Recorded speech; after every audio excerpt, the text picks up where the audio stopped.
Hello and welcome to the comprehensive guide for the Ice Paladin build. A versatile Spellblade tank setup designed for solo play and co-op support. This build combines a solid melee and elemental damage with robust defense and supportive buffs, allowing you to handle nearly any challenge that comes your way. The Ice Paladin build is all about balance and adaptability. You're not just a damage dealer, oh no. You're a frontline fighter who weakens foes while bolstering your own defenses. Your attacks apply debuffs that increase damage enemies take from physical and frost sources, while your abilities help you soak up hits and sustain damage throughout tough battles. This build is effective against a wide variety of opponents, whether you're facing the standard enemies or powerful bosses. I've made sure to break down everything you're going to need for this build. That includes the skill trees, the kingdom, the essential equipment and how to get them, enchantments and all the different foods and consumables that you're going to need, as well as a couple of tips on how to play this build. But before we get into that, it's important to know if you want to play this build first. So I am going to play some combat footage with some narration over it, so you can kind of get a feel to see if this is something that you're going to want to play. So let's do that right now.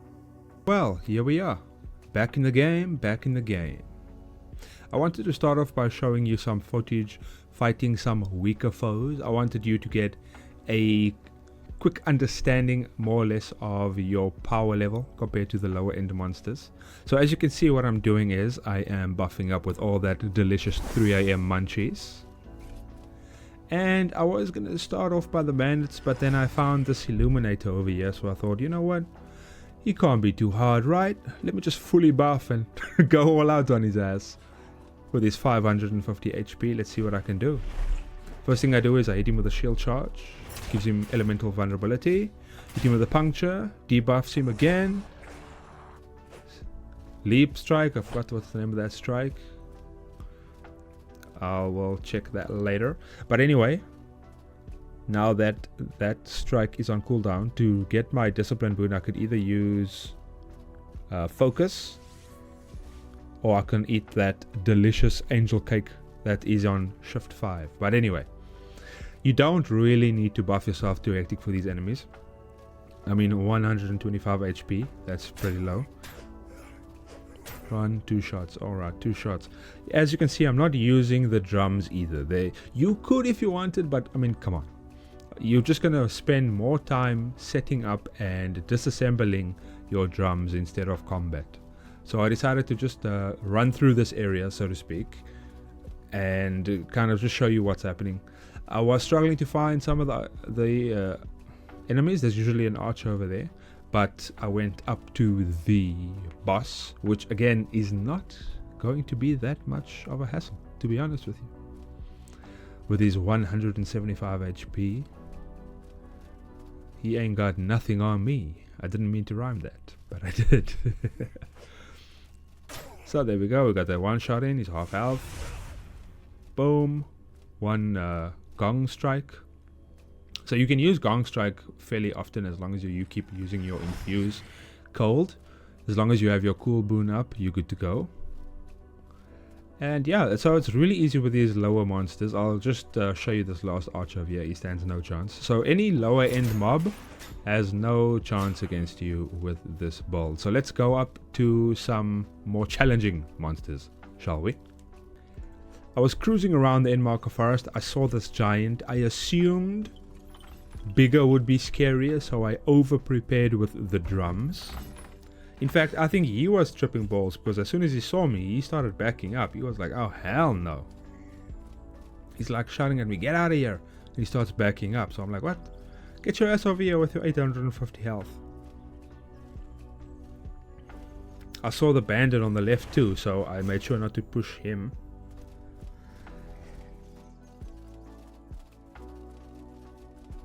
So I just pulled him, I pulled his aggro. I wanted to get him back to the drums. I wasn't sure how strong he was. He's got a lot of HP. So I wanted to be extra sure. And as I started to lay into him with the drums and a few auto attacks and a gong strike, it was over. And I thought to myself, what the hell, man? What be going on here? Super simple. So I just put back my drums up and I headed out of there, man. But I thought to myself, you know what? For the sake of this video, let me go and whack these two clowns over here. Just to once again to show you how the lower end guys don't really stand a chance against you. Even if you just let them beat on you. You don't even have to block. So, pretty simple. Even with your blocking, you can't really do much. You can see that I'm building up elemental vulnerabilities and frost stuff and all of this and all of that. So, your brand is really dangerous. Very powerful. So let's move on to something with a little bit more of a challenge. So I said more of a challenge, but I'm still getting up there. I just wanted to show you some of these weaker enemies in the Cabal Wind Temple in Endmarker Forest. Okay, the horrors aren't that tough, but the shell horrors they're quite tanky. You know, they do a lot of damage. They're quite tanky. They hit nice and hard. But this just shows, look at the health that I'm losing. It's not much per swing. I'm not even blocking.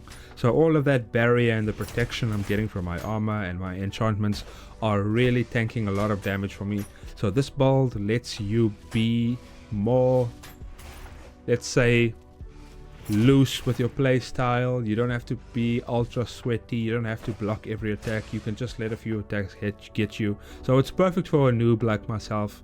I like getting my ass kicked every now and then, so this is perfect build for me. So let me take you to another video. So I'm going to show you this Manticore fight before I end it off with a boss fight. More on that later. So I wasn't sure, you know, once again, like if you're not sure of what to expect, like I'm not sure what to expect right now, I decided to put my drums down. It's better to be safe than sorry. Okay? It's just one of those things where you have to make the judgment call on yourself. So here I am prepping my Infuse Frost so I can do a Gong Strike. Remember, you can't see it, but on the left of my bar I've still got Q and E, which is my Counter Strike and my Brace. So I can still use that anytime. Here we go. So I started with the drums. The Manticore is quite aggressive, so he charges me quite hectically, and I decided to pop all my cooldowns. I've already got him down to half health. I hit him with that Gong Strike. I'm trying to get those drums. These things do a lot of damage. As you can see, look at the damage just from the drums. Boom. And my brand hit him at the end there for that 85, finishing him off. So, pretty decent. Very nice. Also, one thing you don't see in the video is I've got Nurture, which lets your drums heal you in combat, but it does have a long cooldown, or a long cast time, I'm sorry. So if you get hit during the cast, it cancels it, so just keep that in mind. Okay, so finally, the boss fight. Let's go. So this is the Harmattan boss. Low HP, extremely high damage on this mofo. You teleport in here, so preparation wasn't something I could do besides my buffs. I was trying to get the drums down because this motherfucker hits like a truck. So I realized, you know what, this isn't working. It's very tough to get the other drum down. I'm just going to keep the one out, use my shield more. Kind of figure out his moveset. It's been a while since I fought this guy. All I know is he hits like a truck. So I hit him with a Gong Strike there. I've got all the debuffs on him on the side, as you can see. So he's going to be taking insane damage. I had to heal up. Because, I mean, look at that attack from him. That did a huge 1/3 of my HP. So I had to be extra careful. I was focusing more on try and get some drum chunks up. Because I want my strategy here was to whittle him down with the drums while blocking. And then use Nurture, which I just popped the cooldown, as you can see on the bottom, number 2. And I wasn't able to get it off because he interrupted me. Luckily, I had a Mega Health Potion to get me back up, but once again, look at that damage. I've already lost half my health and I just drank a potion. So I'm playing really badly. I mean, I'm not the best player. That's why I rely on super OP builds to be good. But as you can see, this build has really tanked a lot of damage and it's given me a lot of breathing room to make a ton of mistakes. So if that's something that you want to do, if you don't want to struggle in your game, if you like melee builds with a bit of magical touch that's super tanky, that can heal in combat, this is a really cool build. I was able to overcome this guy, but he definitely kicked my ass 100%. I could have played a million times better, but at the end of the day, the build gave me the breathing room to overcome this encounter. Welcome back. Now that you've made the decision you want to play this insanely overpowered build, let's go over the skill trees in the kingdom. First, you want to join the Primal Ritualist. These are to enhance your elemental and supportive buffs in both damage and survivability. We've got the Spellblade next, which blends your magical prowess with melee combat, boosting your frost damage and enabling potent spell-like strikes. And then finally, we've got the Warrior Monk. Increases physical defenses and improves stamina management, ensuring you remain effective on the front line. In addition to that, joining the Blue Chamber Collective is essential. This kingdom not only grants you access to the Crimson Plate armor, but also provides you with significant bonuses. These bonuses are the Ancestor's Memories, which increases your mana by 25. Then we've got the Blood of Giants, RIP big boy, which gives your health a boost of 40 points. Now, the main reason you are still here. You want to know where to get all of the equipment. Fine, I guess I'll tell you. Every piece of gear in this build was chosen to maximize your offensive and defensive capabilities. The main weapon we're going to be using is none other than Brand, with the Mulpig Sigh enchantment. Brand is your primary melee weapon. When enchanted with the Mulpig Sigh, it gains an extra 5 flat ethereal damage. But where do you get Brand? Well, you craft Brand by combining the following 4 items: Strange Rusted Sword, Chemist's Broken Flask, Mage's Poking Stick, and the Blacksmith's Vintage Hammer. Next we have the shield, the fabulous Palladium Shield. Yeah, it's actually called fabulous, with the Guided Arm enchantment. This shield offers insane defense, while the Guided Arm enchantment boosts it by adding an extra 2 protection and 2 barrier. It can also help you apply debuffs such as Elemental Vulnerability to make enemies more susceptible to your attacks. Now to get this bad boy, you're gonna go to the Under Island dungeon, which is specifically in the Giant's Ruins area located within the Hallowed Marsh. Now the wonderful armor, the Crimson Plate set, which includes the mask, the armor, the boots. They all have the Aegis enchantment. This set provides strong defense and reduces stamina costs. Each piece of the Crimson Plate comes with the Aegis enchantment, like I've mentioned, which adds an extra 1 physical damage protection per piece. That's wild. Now to get this set, easy. Do the Blue Chamber Collective questline. Bam, by the end of the questline, you'll be rocking your new beautiful set. And finally, we can't forget about the backpack, can we? The Brass Wolf Backpack increases your carrying capacity and boosts your physical damage output, ensuring you're always ready for your next adventure. To get this, you need to head over to the Sand Rose Cave, a marked location in the southeastern Abaraza Desert, occupied by the Sand Corsairs. But what about food, you ask? Well, the 3 AM munchies are as follows. The Angel Food Cake. This provides the discipline buff that helps you maintain your focus. You can use the Bullion, that always grants you that sweet physical damage boost. And then the Cheesecake, which gives you a mana recovery. The Ciezo Savage, which improves your elemental resistances, which is always good. Mwah, voila. And then finally, for dessert, the Marshmelon Tartine, which enhances your stamina recovery. Hello and welcome to the Mana Reaper build. This one is a complex yet flexible system that blends cooldown reduction, sigil combos, and the ever popular Moon Swipe to deliver devastating burst damage. It leverages a wider array of smaller bonuses, resulting in rapid rotation of abilities that you can tailor to suit your play style. This build not only offers high damage output, but also is exceptional in survivability, enabling you to effectively kite enemies and control the battlefield. In practice, this build shines when you fully utilize all of its tools. Whether you're meticulously setting up your arsenal for precise area control or simply relying on raw damage from mana-infused Ghost Reaper, you have the means to adapt to any situation. Key features like the blood turret and the supportive totems let you dish out damage even when you're not directly targeting your foes. Combined with core abilities like Jinx and Torment, you can clear any content with ease, leaving you free to choose a more aggressive or a more measured approach based on the encounter. Alrighty, let's go! I'm going to start off with the skill trees in the faction. For your skill trees, you would want to get them in this particular order that I'm mentioning them. Number 1, Hex Mage. This bad boy amplifies your magical damage to a whole new level. The second one you want to get, Cabal Hermit. This is going to increase your damage for your Hex Mage and your Jinx and all those spells.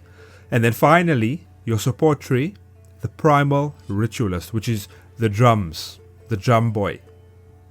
Okay, so the faction, you're going to be joining the Sorobor Academy because it provides 2 key rewards.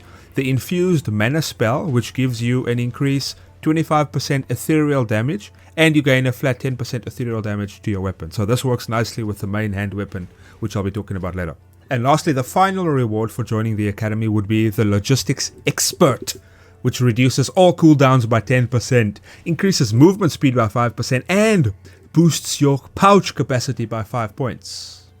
Your mana investment, you're going to put 5 points into mana. This is going to maximize your spellcasting efficiency in those longer runs. Alright, so let's move on to the essential equipment and how to get them. Okay, so the main weapon is the Ghost Reaper with the Mulpig Sai enchantment. The Ghost Reaper is a ghostly scythe platform that rips and tears the souls of the wicked, inflicting haunted debuff on enemies. With the Mulpig Sai enchantment, you also gain an extra 5 flat ethereal damage, overall enhancing the whole damage output package. So to get the Ghost Reaper, you're going to combine these 4 items, okay? The Savage Tears, the Haunted Memory, the Leyline Figment, the Vendaval's Hospitality. Excellent. There's no offhand, since we're using a main hand that's two-handed. Let's move on to armor pieces. So we start from the head to the toes. Headpiece, you're going to get the Scholar Circlet with the Arcane Unison enchantment. The Scholar Circlet boosts your magical potency and mana efficiency through the use of the Arcane Unison enchantment. So to get this bad boy, you can buy it from a few merchants around, such as Ryan Sullivan, the Arcanist, he's in Harmattan, or if you're lucky enough, Helmi, the Alchemist in Ciezo, so you can pick this up pretty early. Then the body armor, we're looking at getting the Tenebros armor with Chaos and Creativity enchantment. So the Tenebros armor offers robust protection while channeling that chaotic magical energy through the Chaos and Creativity enchantment. So to craft this, you need 5 Hackermite provided by the Master Smith Tokuga in Levant. And for those huge chompers you call feet, we're going to be using the Tenebros boots with the Speed and Efficiency enchantment. So these boots enhance your mobility, reduce stamina costs, thanks to the Speed and Efficiency enchantment. To get these, you just need to craft them with 2 Akmanite, and again it's provided by Master Smith Tokuga in Levant. And finally, the backpack. We go with the Chalcedony backpack because we are drip maxing. Most of your equipment is late game gear, so what can you use before you reach those? Well, for the main hand weapon, a simple one you can start with is the Fang Halberd. You can upgrade that to the Horror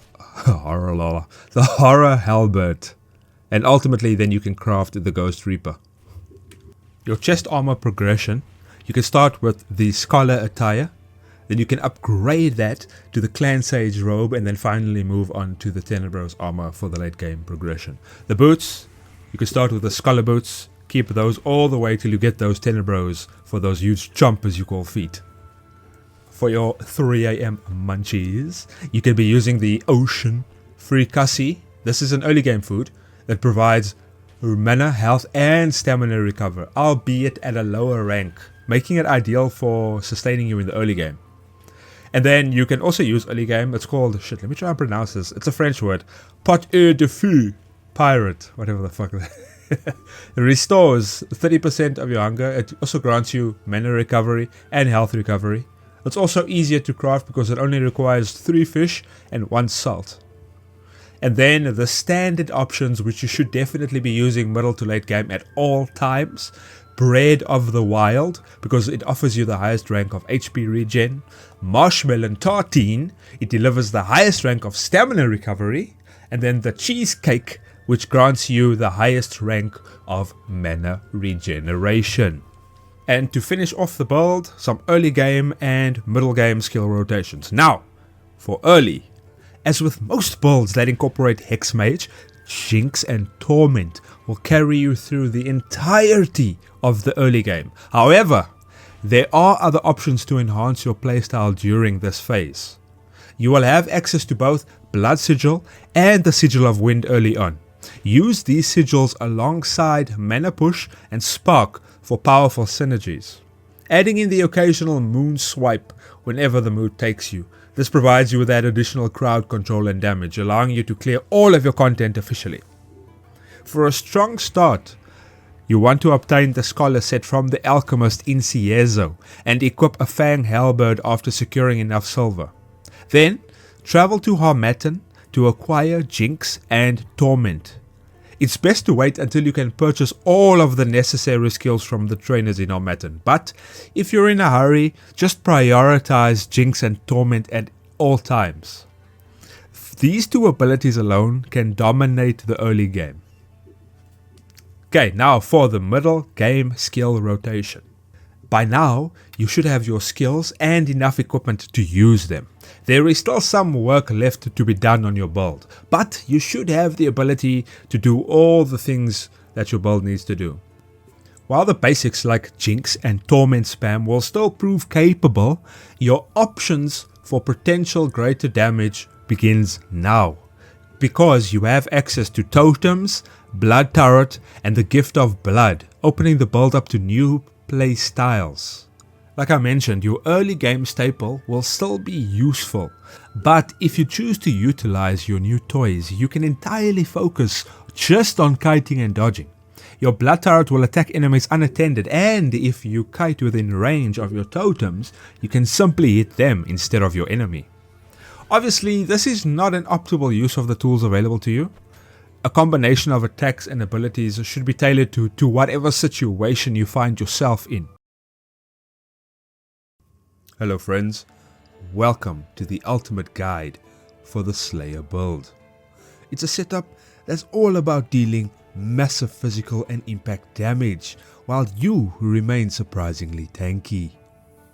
This build transforms you into an unstoppable warrior by combining heavy melee strikes with a potent bow game, as well as a suite of powerful attack skills, all while keeping your stamina and resistances fairly balanced.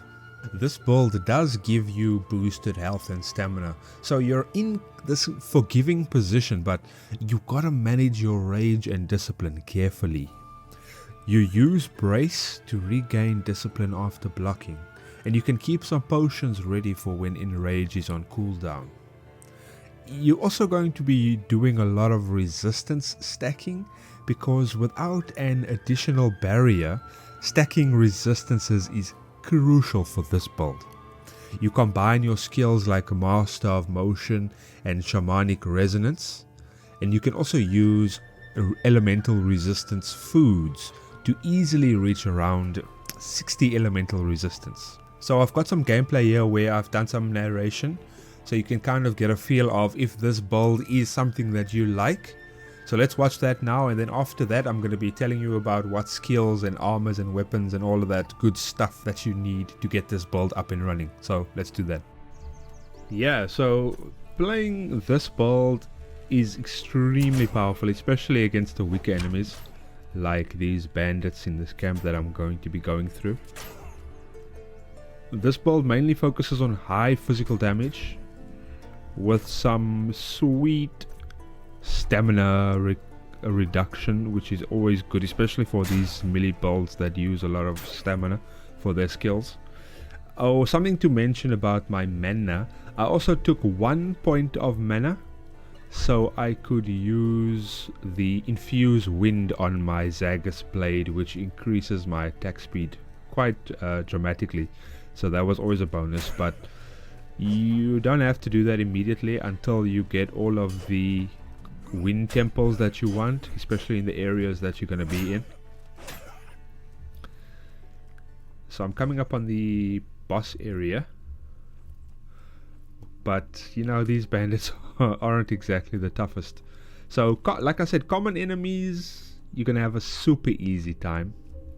I actually baited this guy down to the stairs because I wanted to kill him and kind of like fling his body off the side. So I tried that here, and to my surprise, I was able to get that right. Boop. Bye. So yeah, like typical monsters are pretty easy. I'll show you some footage with some tougher monsters coming up after this. So let me just wipe out these 3 clowns over here. So you can use your bow to initiate, and then you can just, you know, kind of get the feel of the enemy. Are they strong? Are they weak? Do you want to stay with your bow, or do you want to just go in and pop some melee cooldowns like I did over there? Yes sir. Here's a mana shrimp. They're not really that strong, but they have a lot of damage though. But they're more like glass cannons like myself. So 1 sniper shot, boom, over a half HP. I go in, predator leap, done. You can easily farm these guys. 2 shots, easy peasy. Here's one of these illuminators. I actually forgot what they're called. Pure Illuminator. That's it. Yeah, these guys are actually really easy because they slow. Their attacks don't really do much. I was able to just 2-shot him with the bow. Bam. Sniper shot. Strafing run. Dead. Pretty easy. So yeah, let's see what else we got. I've got a shell horror here for you. So typically these would give me a bit of a problem, especially if you were using a melee build. But now, like I said before, you can just rotate between bow and sword depending on the... I actually ran out of arrows there, so I had to swap them. So yeah, you just swap between bow and sword depending on the threat. So you just got to do your own evaluation. Like, as you could see, didn't even need to use my sword. Just pure poundage with the bow. I love the Murmur. It's a great bow. All my stuff is enchanted, so it's top tier. I love it. Okay, here is a big challenge. I'm going to be going up against the Manticore in the Endmarker Forest. And I did have a plan to kind of use my bow, stay back, kite him a bit. But you know, the saying goes, whenever you've got plans, they all go to shit whenever you get punched in the face. So I freaked out in this fight a lot. I got my ass beat a bit, but I was able to overcome it at the end. Okay, so I opened up with a sniper shot, a couple of shots, strafing around, just popping all my bow cooldowns. Get those on cooldown as soon as possible. But it's at this point where I thought, what do I do? He's quite tanky. Fighting him in melee might be a bit of a problem. So I went in for the leap. I was able to get a leap off. He actually hits like a freaking truck. Look at that. I had to make sure that I was keeping my HP up, so I tried to get some distance in after I noticed my health was low to try and pop a potion. So I was able to get one off over there. I need some stamina as well, so I realized I gotta try and find a gap to pop one of those. While I've got bleed on him, so the bleed damage is ticking down. So I'm chilled. He's got pain, he's got confusion. That's from the Zagus blade.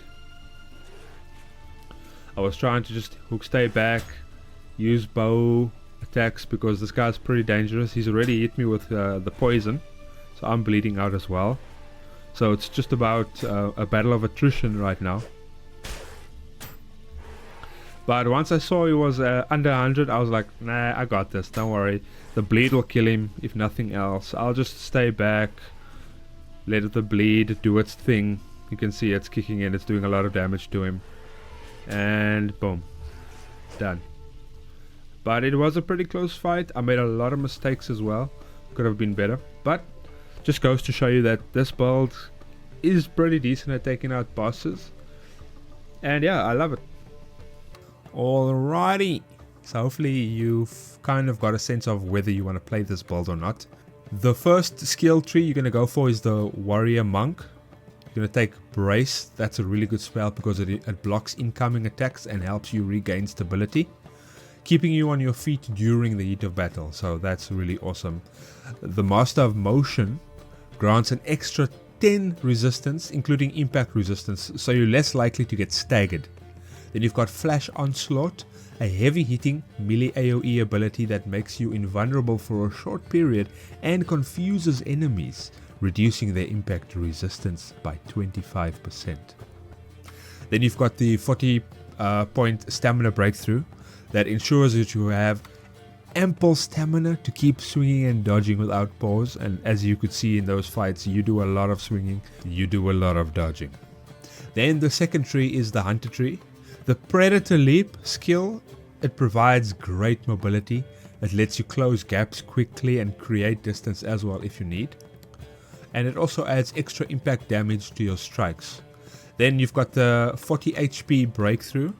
So that boosts your health pool, providing overall survivability, which is always good for melee builds. Then Enrage and Feral Strikes, they both amplify your impact damage and open up aggressive melee options for when you need to go all in. Then you've got the Sniper Shot and the Evasion Shot. These abilities can keep you dangerous at range, ensuring you can hit hard from a distance, like you've seen what I was doing in my combat section. Then the final skill tree you're going to be taking is the Cabal Hermit. And the two main things from this tree that you want is Shamanic Resonance, because it stacks with Master of Motion and it adds an extra 40 resistance overall while boosting your various damage types, and that includes impact. And then the final thing you're going to be wanting from this tree is Infuse Wind, increasing your attack speed by 20% and boosts your impact damage by an impressive 50% while imbuing your two-handed weapon. Alrighty, so for the faction you go with the Heroic Kingdom, because this opens up the quest to get the Zagus Blade, and of course the overall 15% to all damage types, which is busted. I love it. Yeah, and then the weapons. Let's talk about the melee weapon, the Zagus Blade. This is a two-handed sword that inflicts pain on enemies, reducing their physical resistance by 25% with a single swing, by the way. And you can enchant it with Crumbling Anger, which I did, for an extra 50% boost to physical damage, along with burning and poison effects, which I think it's a 20% build up. So you would have to hit somebody 5 times or 6 times to get those build up. But still, that's insane. So to get this weapon, the blade is dropped by Lord Zagus himself. You can farm him in his lair to secure this weapon, and it's got a 100% drop chance. Alright, so the ranged weapon you use is Murmur. It's a unique two-handed bow that deals 55 physical damage, and it reduces your stamina costs by 15%. It does come with a trade-off though. It lowers your own physical resistance by 15%. So it does fit perfectly with this high impact build. So to get the Murmur, you need to get the Ceremonial Bow and a Pearl Bird Mask, which you can find in the game. Then what you do is you just craft them together, and then you get yourself the Murmur. But when you're starting out, you can just use a gold bow if you have legacy gear, or any bow that you want. It's all good, it doesn't matter. Maybe you want to go for the horror bow. That would be a decent start as well. Now for the armor, you use the Khajiit armor. So the Khajiit armor offers excellent physical resistance and more than 20% reduction in stamina cost, keeping you durable during extended fights. So to get this armor, you can just go and buy it from the Khajiit assassin. Argoy at Berg, or you can farm it from Khazit Bandits. It's pretty simple. And then the backpack, the Brigand's Backpack. This backpack increases your physical damage by 15% without affecting your dodge roll, by the way. That is an essential quality of life upgrade for your build. So to get this is actually really easy. You just run up to Sirocco, the DLC area, you go to the friendly Immaculate's cave and you ask him for help, and then he says, what help do you need? You say, I need storage. And when you ask him for that, he's going to give you the backpack for free. Boom, done. It's something you can do really early in the game. It's one of the best backpacks in the game. I love it. Okay, so let me talk about two main skill rotations that you're going to be using for this build. Okay, so you got the pre-buff rotation. So before engaging in battle, you want to activate the following skills in sequence. Okay, this is going to bolster your stats. It's going to be Focus, Enrage, Ciezo Savage, Call to Elements, and Infuse Wind. Okay, this rotation primes your build with increased damage, elemental effects, and a boosted attack speed, setting you up for a strong opening.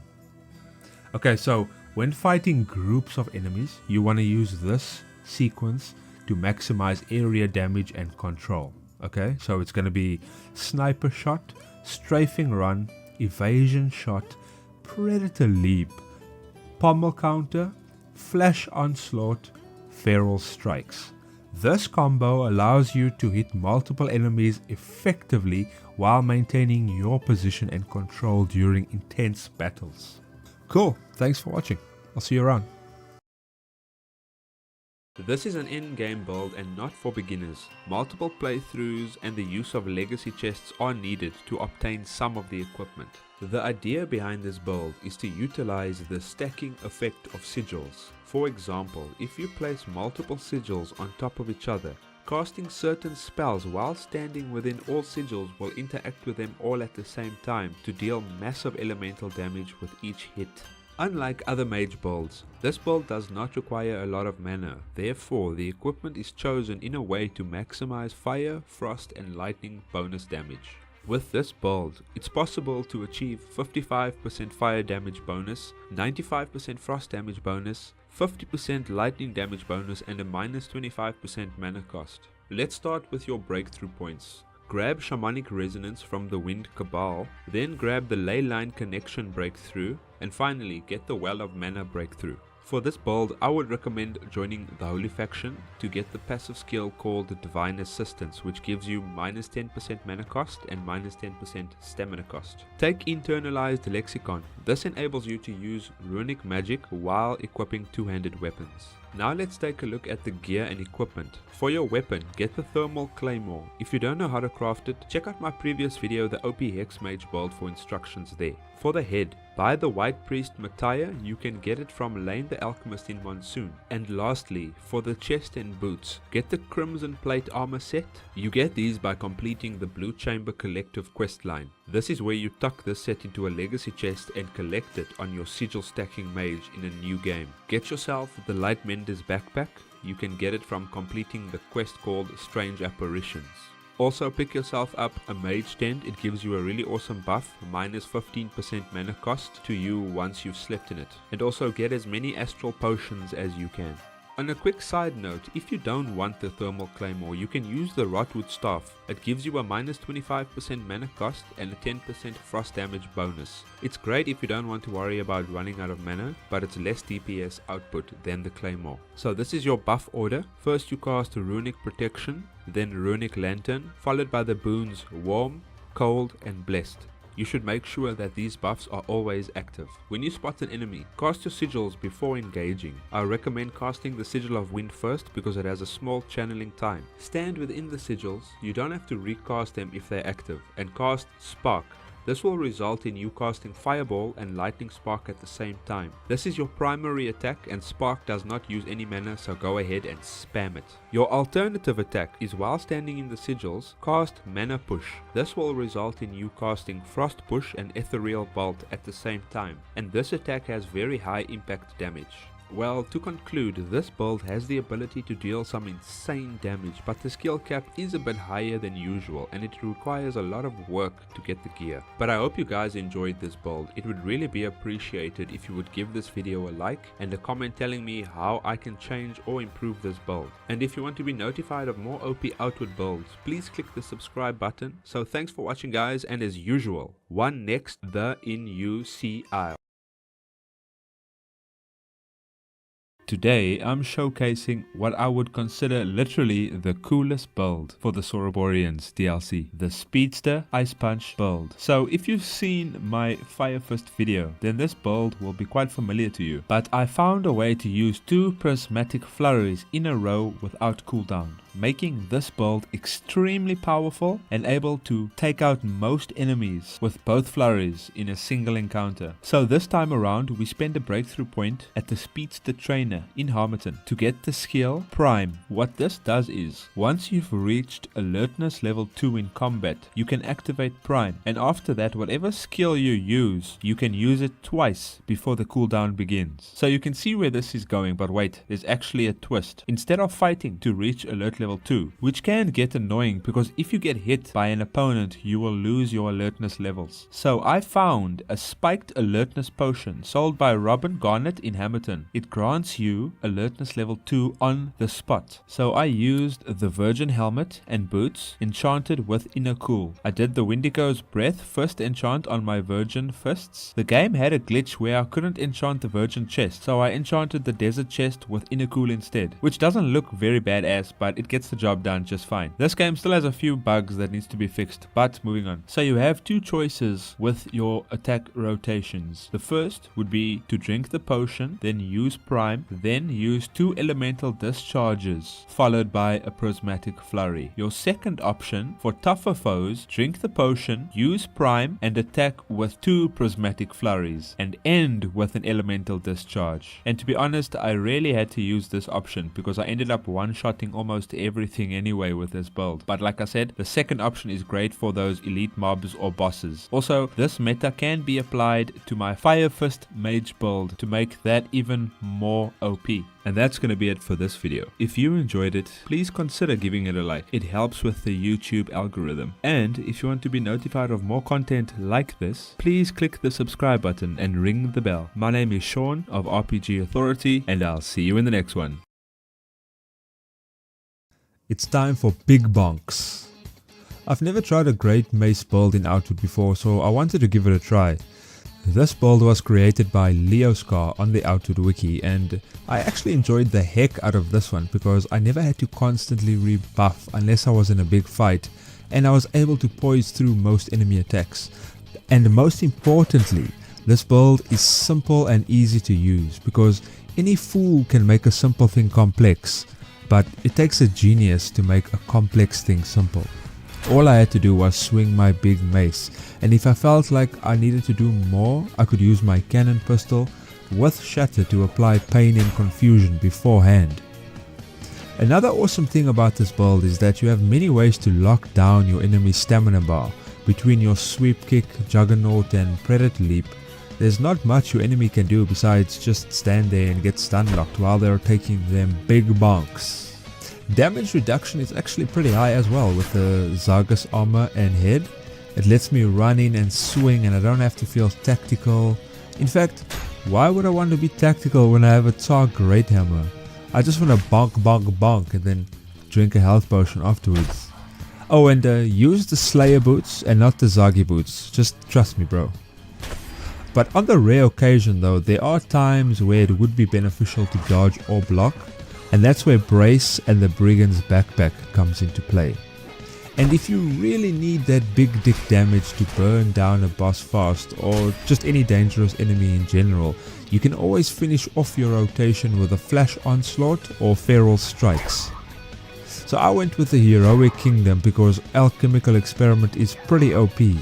And my 3 breakthrough points went to Shamanic Resonance to buff the physical damage of my Rage Boon, Steadfast Ascetic for Master of Motion for that sweet stamina, letting me do more bonks without needing to stop every 10 seconds to catch my breath. and Survivor's Resilience for that extra HP, letting me face tank with greater ease. I didn't get around to enchanting my armor and weapons yet as I'm still playing, but you do take ages on all of your armor parts for that extra tankiness, and on the weapon you can just rock Whiplash, which is an extra 10% physical damage. Now, the main buffs I use are simple: only Focus, Enrage and Infuse Wind. That's it. It's totally up to you if you want to use any other buffs depending on your situation. And for food, the only two things I use is, forgive my French, Bouillon du Predateur for the extra physical damage, and the Marshmallow Tartine for that level 5 stamina regen, which is insanely OP. It keeps you going in those longer travel sessions when you're sprinting all the time, and it also helps you keep swinging and dodging for longer if you manage your stamina wisely in combat. And honestly, it's a pretty simple and badass way to play Outward, and I'm actually enjoying it because it's a new way for me to experience the game. Most of the time I'm standing outside of the AI range and I'm hexing the shit out of them for OP damage. Now I'm up close and personal, bonking them out of existence, and it's forced me to change my playstyle, making things more engaging for me and kind of revitalize the game a bit as well. So yeah, if you're interested in checking this build out, I'll put it in the pinned comment. And if you want to give me the YouTuber equivalent of patting me on the head and calling me a good boy, click the like button and Merry Christmas.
What's up guys, Sean here from RPG Authority, back with another video, and you read the title.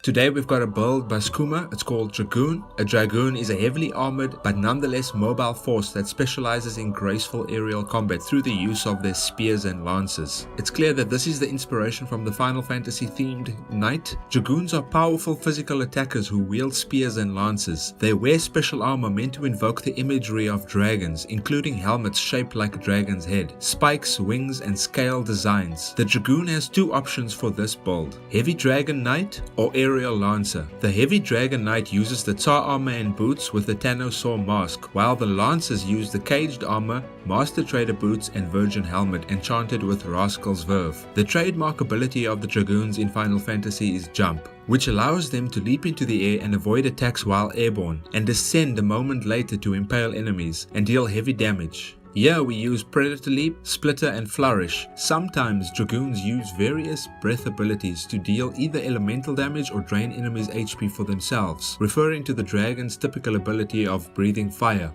Here we use Blood Bullet. Dragoons wield spears or halberds in battle and are highly skilled aerial warriors, and the unbreakable nature of the tar equipment will keep your skills from destroying your gear. By choosing the Sorobor Academy for the faction and utilizing the CDR from Speedster, the Dragoon is able to spam high-flying attacks via Flourish, Probe level 4, Splitter and Predator Leap, making for some very graceful and fluid aerial combat. I'm gonna leave you with a bit of gameplay, and if you are interested in playing this build, I have it linked in the description.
Hey Savamon, so you wanted a cool gun mage build? Well, I think I found one for you that you might like, but just don't get caught at the airport with this one. So this gun mage is a high damage lightning burst that uses your gun in your main hand permanently, so that means we don't use a lexicon at all, since that would make it more of a pure mage build, so just keep that in mind. Anyway, this build uses the Sigil of Wind to maximize your pistol damage. You can work towards the Chimera pistol while you use whatever you find in the meanwhile, but for now let's talk about strategy. The main way to damage enemies would be by standing in your sigil and shooting with your pistol, right? But you can also cast Conjure for close range lightning damage. It's quite dangerous though to have enemies come close to you while you're casting it, but it's well worth the damage output. If you take any hits close range, you can just use Blood Bullet to regain some of your health in combat. It's actually a really good spell, and I also like to keep the trap up before my sigil so I lure enemies in. And also I swapped Dez, the blue rune, on my bar with Mana Push, so I can cast another ranged spell while I'm in my sigil. You can simply open your spellbook and pre-cast the spells that use the blue rune, which are Runic Protection and Runic Lantern. Another trick I learned was I'm able to reload the gun with a bullet before combat. Then you can just pop a blood bullet for a free second shot before actually needing to reload. But if your enemy survives those two shots, it still has to walk through your trap and take a spell from Mana Push. So if it actually makes it to you, then Conjure should definitely be able to finish the job. Thing is, I've noticed in the open world and in the dungeons that most smaller trash mobs, you should be able to take care of them with relative ease. In fact, I didn't even need to use the Sigil for the weaker enemies, it's absolute overkill. But I guess it's okay because the cooldown isn't that bad, plus the Sigil of Wind doesn't need any stones to cast, which is actually a breath of fresh air. But just be careful when facing multiple enemies at once, because I've noticed you get stun locked relatively quickly while standing inside your Sigil while trying to cast things like a Conjure. So it pays to recognize the timing you need to get one of those off. One thing I want to note is that this build is not meta. And that's okay, because not everything in life needs to be min-maxed. In fact, I actually enjoy this build a lot more because it has its strengths and flaws. All of your gear is helping you maximize lightning damage, making certain enemies resistant to your attacks. But you can also simply summon a runic blade and use traps and mana push inside of your Sigil for ethereal damage, which covers your weakness. Okay, let's get the sword out of the way since it's your backup toy. It's the Radiant Wolf Sword. I'm sure you've seen it before. It's a pure lightning damage weapon, so it's a no-brainer that you should get this weapon for your main hand. But to get this weapon, you do the quest called Truth and Purpose during the debate with the rebel priests. Okay, you just get all of their questions wrong on purpose and then you fight them. That's going to unlock the sword. Okay, the quest line is on the wiki. Okay, so now for your main weapon for this build. It's the Chimera Pistol. It's really great because it inflicts elemental vulnerability while doing insane lightning damage while you're standing inside of your Sigil. And it's pretty easy to get as well. You just completed the quest called Blood Under the Sun, and then you can buy it from Tomorrow the Smuggler in Levant. And again, the quest is on the wiki if you want a step-by-step guide on how to do it. Okay, the headpiece. It's the White Priest Mattia, and while it does look goofy as hell, it's worth it for the bonus lightning damage. This one is super easy to get. You can buy it from the shopkeeper Lida in Monsoon. The Runic Armor chest piece, which actually reminds me of that starting Ronin armor in Elden Ring. It also buffs your lightning damage though, so this one's a no-brainer, and you can buy it from the Berg Blacksmith. I think his name is Kukiza. Okay, so the gold leech boots can only be looted from the Light Mender. Now these boots don't boost your damage, but they actually reduce mana cost and reduce damage taken. But the problem is that this boss is actually immune to lightning damage, so just keep that in mind and prepare accordingly. He is in the Spire of Light in Monsoon, and while you're outside the Spire of Light, okay, you can get the Light Mender's backpack, which gives a nice 10 flat bonus to lightning damage. So you get the backpack from the quest line called Strange Apparitions, which starts outside of the Spire of Light on the bridge. Again, just consult the wiki for a step-by-step instructions for how to complete this quest.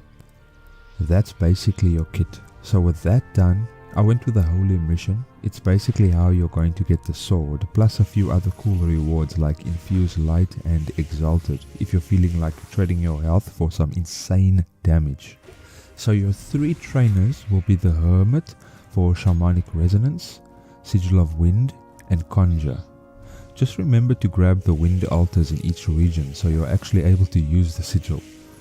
The second is the Rune Sage, since it's hard to be a gun mage if you're not the mage part. Well of Mana is nice to keep you spamming spells, and here's the important part.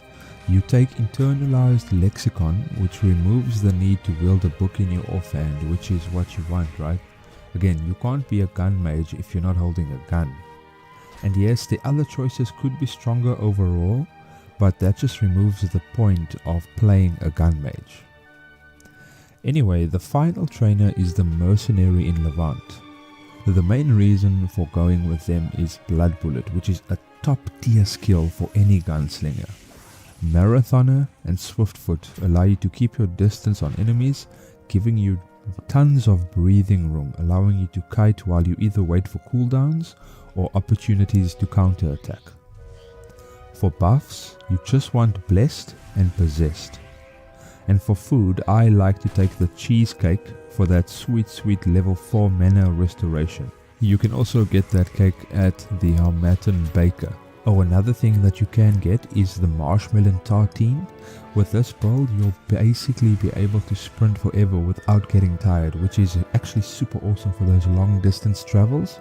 And then, if you couple that with some movement speed armor, you'll get around the map in no time. And if you have any builds you want me to make a video on, just let me know in the comments like Savamon did.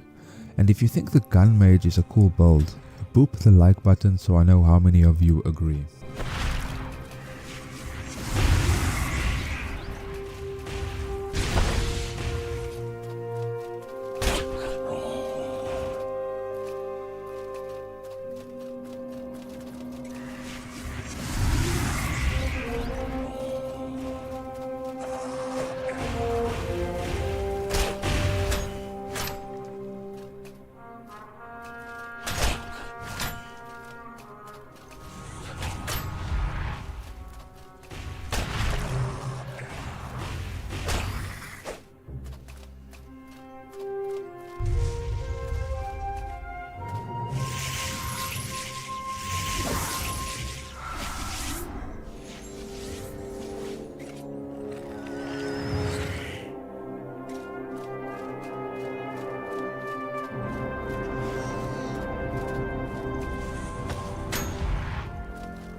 What's up everybody, it's your boy RPG Authority, back with another video, and you read the title. What build is this? The Hex Master is an extremely overpowered build in the right hands. It can demolish groups of enemies and one-on-one engagements with ease. And on top of that, you have some huge resistances to keep you alive in the thick of combat. I'm going to be talking about the playstyle now and follow up with the gear and skills needed, as well as where to find everything. I've added timestamps to the video, so feel free to skip to the part you want. Put your faith in the light.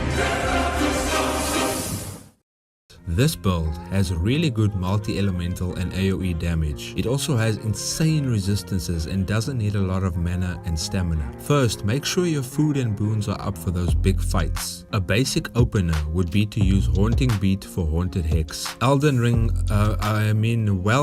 Ring for Doomed Hex.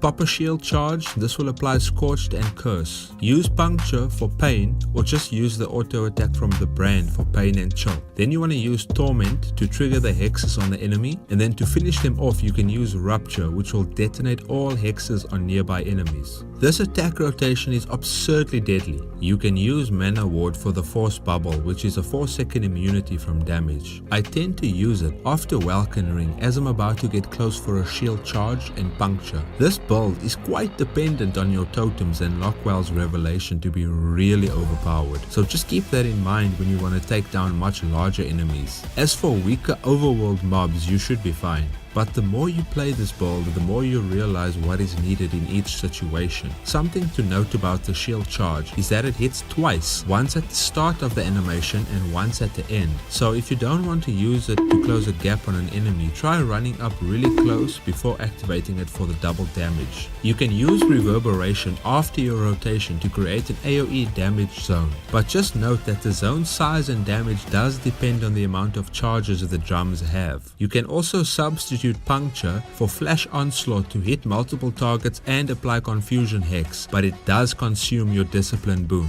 So with your armor, in the head slot you're going to be using the Antique Plate Sallet. This is for damage resistances, ethereal and fire damage. And this is how you get it. Squire Boots for minus stamina cost plus a boost in movement speed. To craft this boots you're going to need Gep's Generosity, Elat's Relic, Haunted Memory and Leyline Figment, all of which you can get as a reward from the unknown arenas. For your backpack you can use Brigand's Backpack for more physical damage and it does not impede rolling. You can get it either from the Friendly Immaculate if you ask him about the storage in Caldera, or you can buy it from Patrick in New Sirocco. For your main hand weapon you're going to get Brand that inflicts chill and pain on enemies, increasing the frost and physical damage they take. You can craft it with the Alchemist's Broken Flask bought from Tuan the Alchemist in Levant.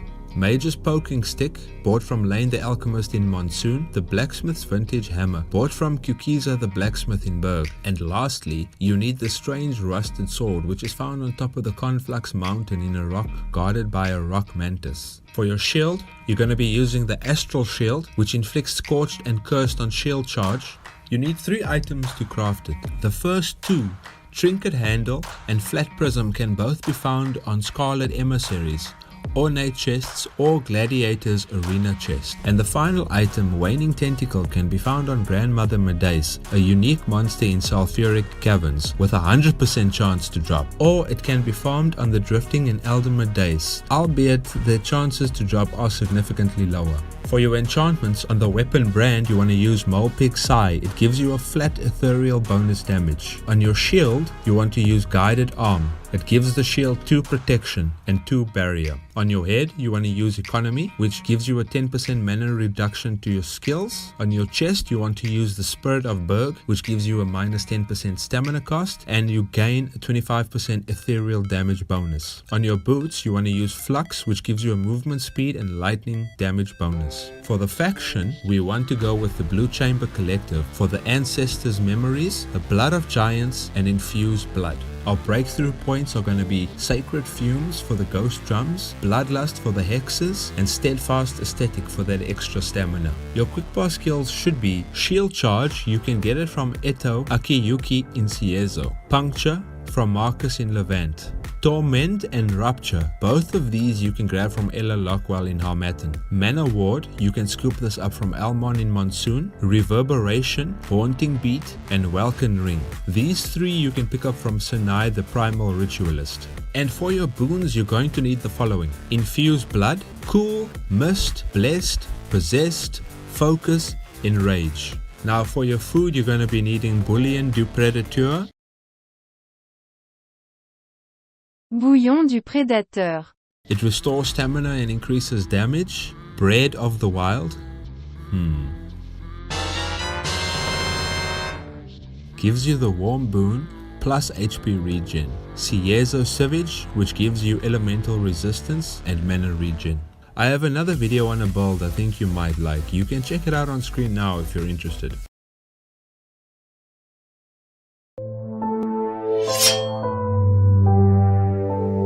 What is up, brother bears?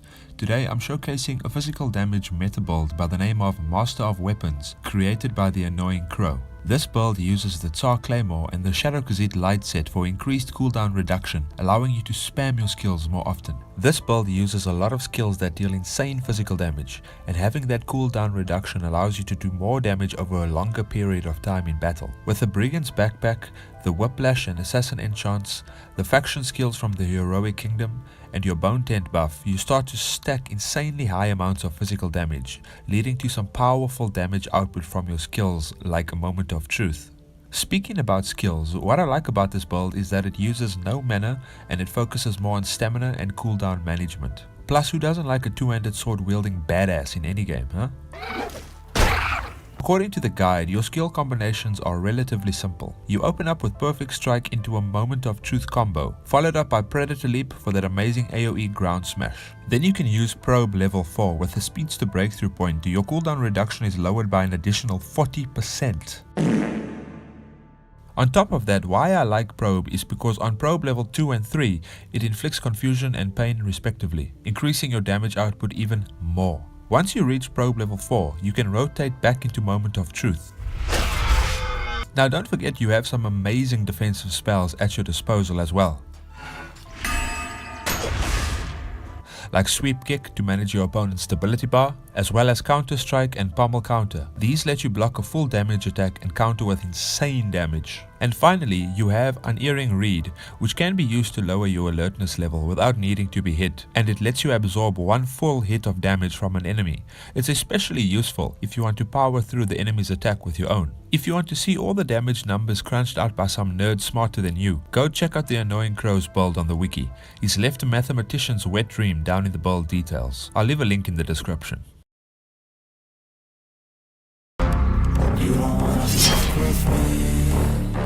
What is up, brother bears? Sean here, and today I wanted to showcase what I've dubbed the Necro Sin build. This stealthy assassin lurks in the shadows, taking advantage of insane backstabs, but it is also capable of standing toe to toe with most enemies due to its insane lifesteal from the vampiric dagger. On top of that, it's able to leech mana as long as you have the shadow buff active, which is that purple eye that you see on screen. If things get a little hairy, you're also able to summon up to 3 skeletons to distract your enemies, allowing you to rip and tear with insane attack speed, blink strikes and backstabs. With the help of the Knives Master mod, you're able to turn any dagger into a main hand weapon. This really changes up the combat and allows for a more refreshing style of gameplay if you're not used to it. And with the Transmog mod, I was able to equip the best possible physical damage gear and still look cool at the same time. I wanted to do a full build breakdown, but I realized that many of you, if not most of you, don't use mods, or can't use mods due to being on console. So I'll keep it brief. The Necro Sin uses the Rogue Engineer, the Shadow Assassin and the Necromancer breakthrough points. The Shadow Assassin skill tree lets you use a myriad of dual wield and blink dagger attacks, and I really enjoy it. The Necromancer lets you specialize in strengthening your army of the undead, which lets you raise a very powerful army that can help you in the heat of combat. And the Rogue Engineer's dagger skills synergize with the Shadow Assassin's tree in multiple ways. I used the scale leather chest and boots, and I transmogged it to look like the Khazit armor set for the cool factor. I was able to turn my Brigand's backpack into a charged stone backpack. This build is insanely overpowered and it makes you feel like an absolute badass. I'll leave a link in the description of all the mods that I used in this build, and if you are considering it, check it out.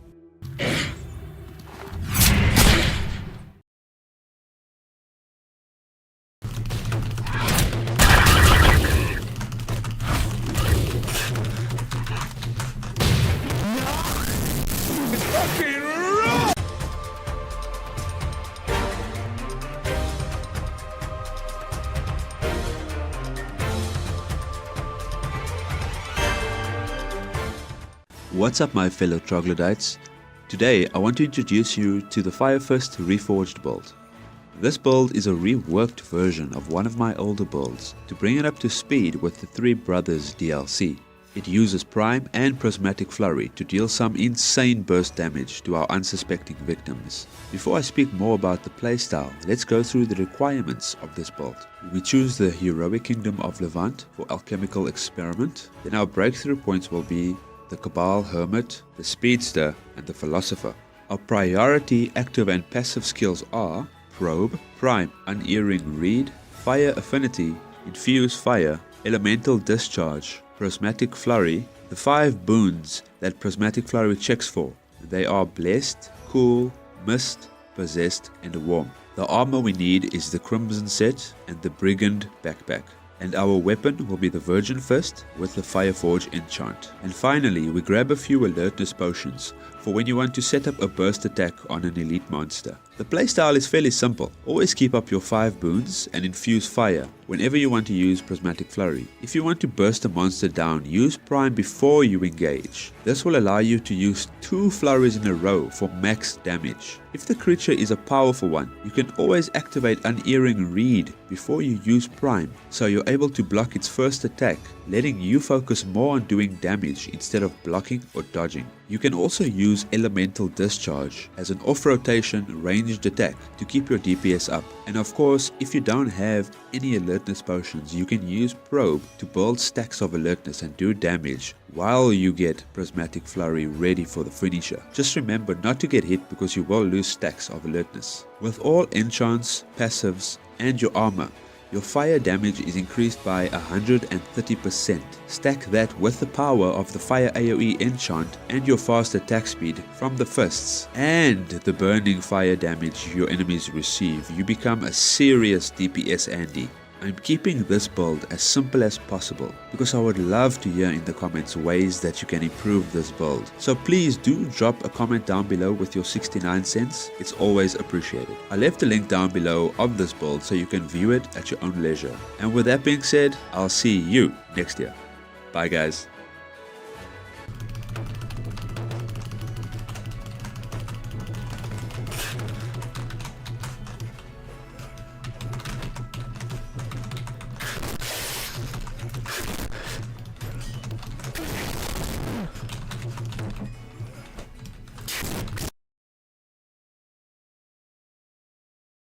This bloody assassin build is ridiculously OP.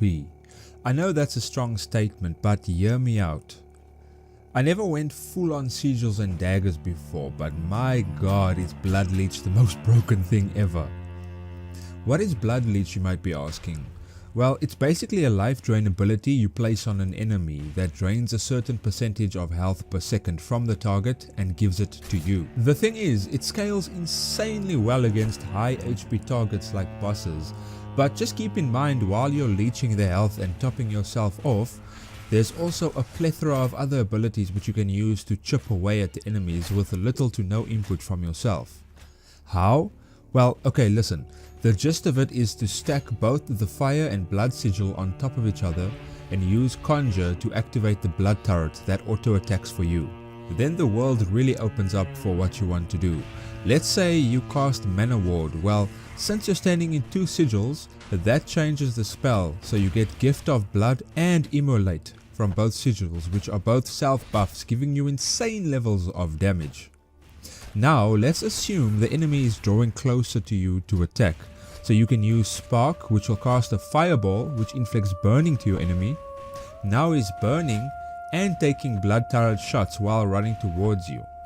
Now if you really want to bring some insane damage to the party, you can even cast a Ring of Fire from the flint and steel, which sets the ground around the turret on fire, constantly giving damage to enemies that walk through it, but not you.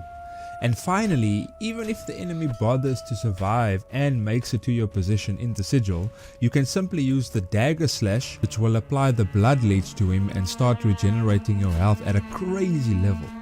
Couple that with reveal soul and conjure, you can even have a ghost follower drawing aggro away from you, giving you those precious moments to get backstabs and landing those critical blows on your opponent. And to top everything off with some icing is the fact you can literally swap to Jinx and Torment and use those on certain bosses where sigils would be near impossible to put down and use effectively. At least if you're not playing co-op.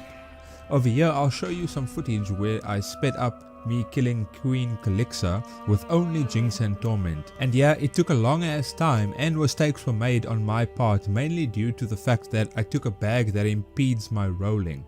But nonetheless, I was able to down one of the hardest bosses in the game simply by changing my strategy. Effectively, this build can do all content in the game solo, and I love it for that. And by the way, the Hex tree, I chose Cleanse to farm Darkstones easier, and if you know the Hex Mage, that means I never took Lockwell's Revelation, which I think is the most OP passive skill in the game.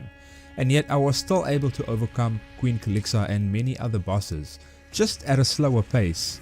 I just didn't want to farm Darkstones without Cleanse, but hey, each to their own.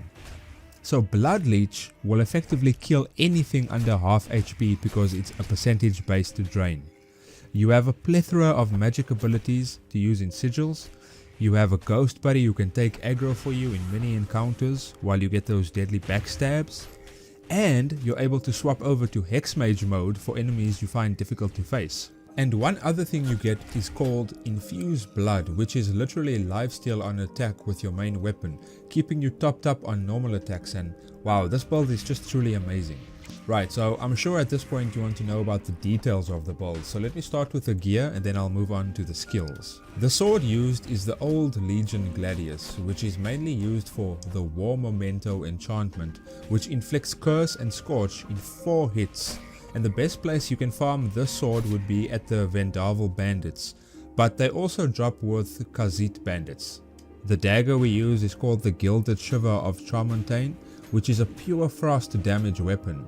The reason behind this though is that it gives you an alternative output to your damage in case enemies are resistant to your fire and decay. To craft this awesome dagger though, you first need the Scarred Dagger, which you can get from the Grotto of Chalcedony from the Mysterious Crystal. The wiki will show you how to get it. Then you need Diamond Dust, which you can farm off Scarlet Emissaries. And finally Flash Moss, which you can also farm off Scarlet Emissaries. And once you combine those 3 items, you forged your new Frost Dagger. The headpiece is the red wide hat, which is used for extra decay and frost damage. But to get this one, you have to stick a wide blue hat into the legacy chest and start a new game. Or you can just do what I did, was I used the split screen and then I cheesed it to get it sooner. The chest piece is the Rust Lich armor, which is a no-brainer because it gives you insane fire and decay damage. Also, the quest to get it is quite a long one, so I would recommend to bring a friend along for this quest, as the boss fight is a very tiny arena with lots of spawning mobs, but I promise you it's well worth the trouble to get it. Or maybe you can even ask somebody to trade it with you if they already have it. And then the Gold Leech boots are nice for the lightning resistance on them. And like I mentioned in my previous video, you can collect those bad boys from defeating the Lightmender in the Spire of Light in Monsoon, which shouldn't be an issue for you. If things do get tough, you can always revert into the Hex Mage and just spam Jinx and Torment. So the faction is the Blue Chamber for the Giant's Blood, which boosts your max HP, and more importantly for the Infused Blood spell, which gives you your Sword and Dagger a Life Leech ability, separate from the Blood Leech of course. So the 3 trainers are as follows. You pick up the Hermit Tree for Shamanic Resonance and Conjure. Then I would head to Harmattan to get the Hex Mage tree, take Blood Sigil, and then you can decide if you want to take Darkstone or Lockwells. Either one is viable. I just took the Darkstone because I don't want to farm the stones. It's just easier to take the DPS hit and be able to create them yourself. Then what you want to do is head to Monsoon and then take the Philosopher, and you want to get the fire affinity at the top of the tree. Plus, while you're in Monsoon, you could try your luck at the Spire of Light for the boots and even the backpack, but my advice is to get a bag that does not impede rolling. I made this mistake earlier and I used that horn bag, and it actually got me killed a few times due to the fat rolling. So I decided to go with the Buzu hide backpack. But another bag you could get that's easier would be the Brigand's backpack, because all it does is it takes a bit of walking to get, so it's quite easy. And then the only 3 pieces of food I would recommend is the cheesecake for the mana regen, the bread of the wild for the health regen, and then the marshmallow tartine for that insane stamina regen. And if you think this build is OP, drop me a like, baby, let's go!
This is a prime example of a build that makes the game better for me because it exploits this one mechanic, movement speed. I'll be honest, I enjoy Outward way more when I'm able to run around the world faster. Not only to keep enemies at bay and to reach distant cities faster, but to clear dungeons quicker, some of which do get maze-like at times, especially at the endgame. You're able to move through the lands with ease, you're able to kite your enemies and keep distance between you and them, peppering them with venom arrows and crippling them with evasion shot. You can also use traps to set up choke points for tougher enemies. And to finish off any stragglers, we equip the Duty Polearm and then cast Mana Ward and Moon Swipe. With Discipline and Rage boons active, this will inflict Holy Blaze immediately. When it's time to take on a boss, just keep moving and dodge like your life depends on it, because it usually does. You want to use Mana Ward and Moon Swipe whenever you have the opportunity to apply Holy Blaze. This will keep the pressure on the boss's health and keep it going down. If you need to heal, you can always use Mana Ward and chug a health potion from your bag. This is an easy way to play the game if you don't mind being a bit cheesy in certain situations. If you like this build and you want more damage, I recommend using the Momo bow. Anyway, I enjoyed my time spent with this one and I'm going to rate this build an A tier. It's not quite up there with the S tier builds like a Hex Mage or a Rune Sage, but being so fast and nimble is really a bonus for me.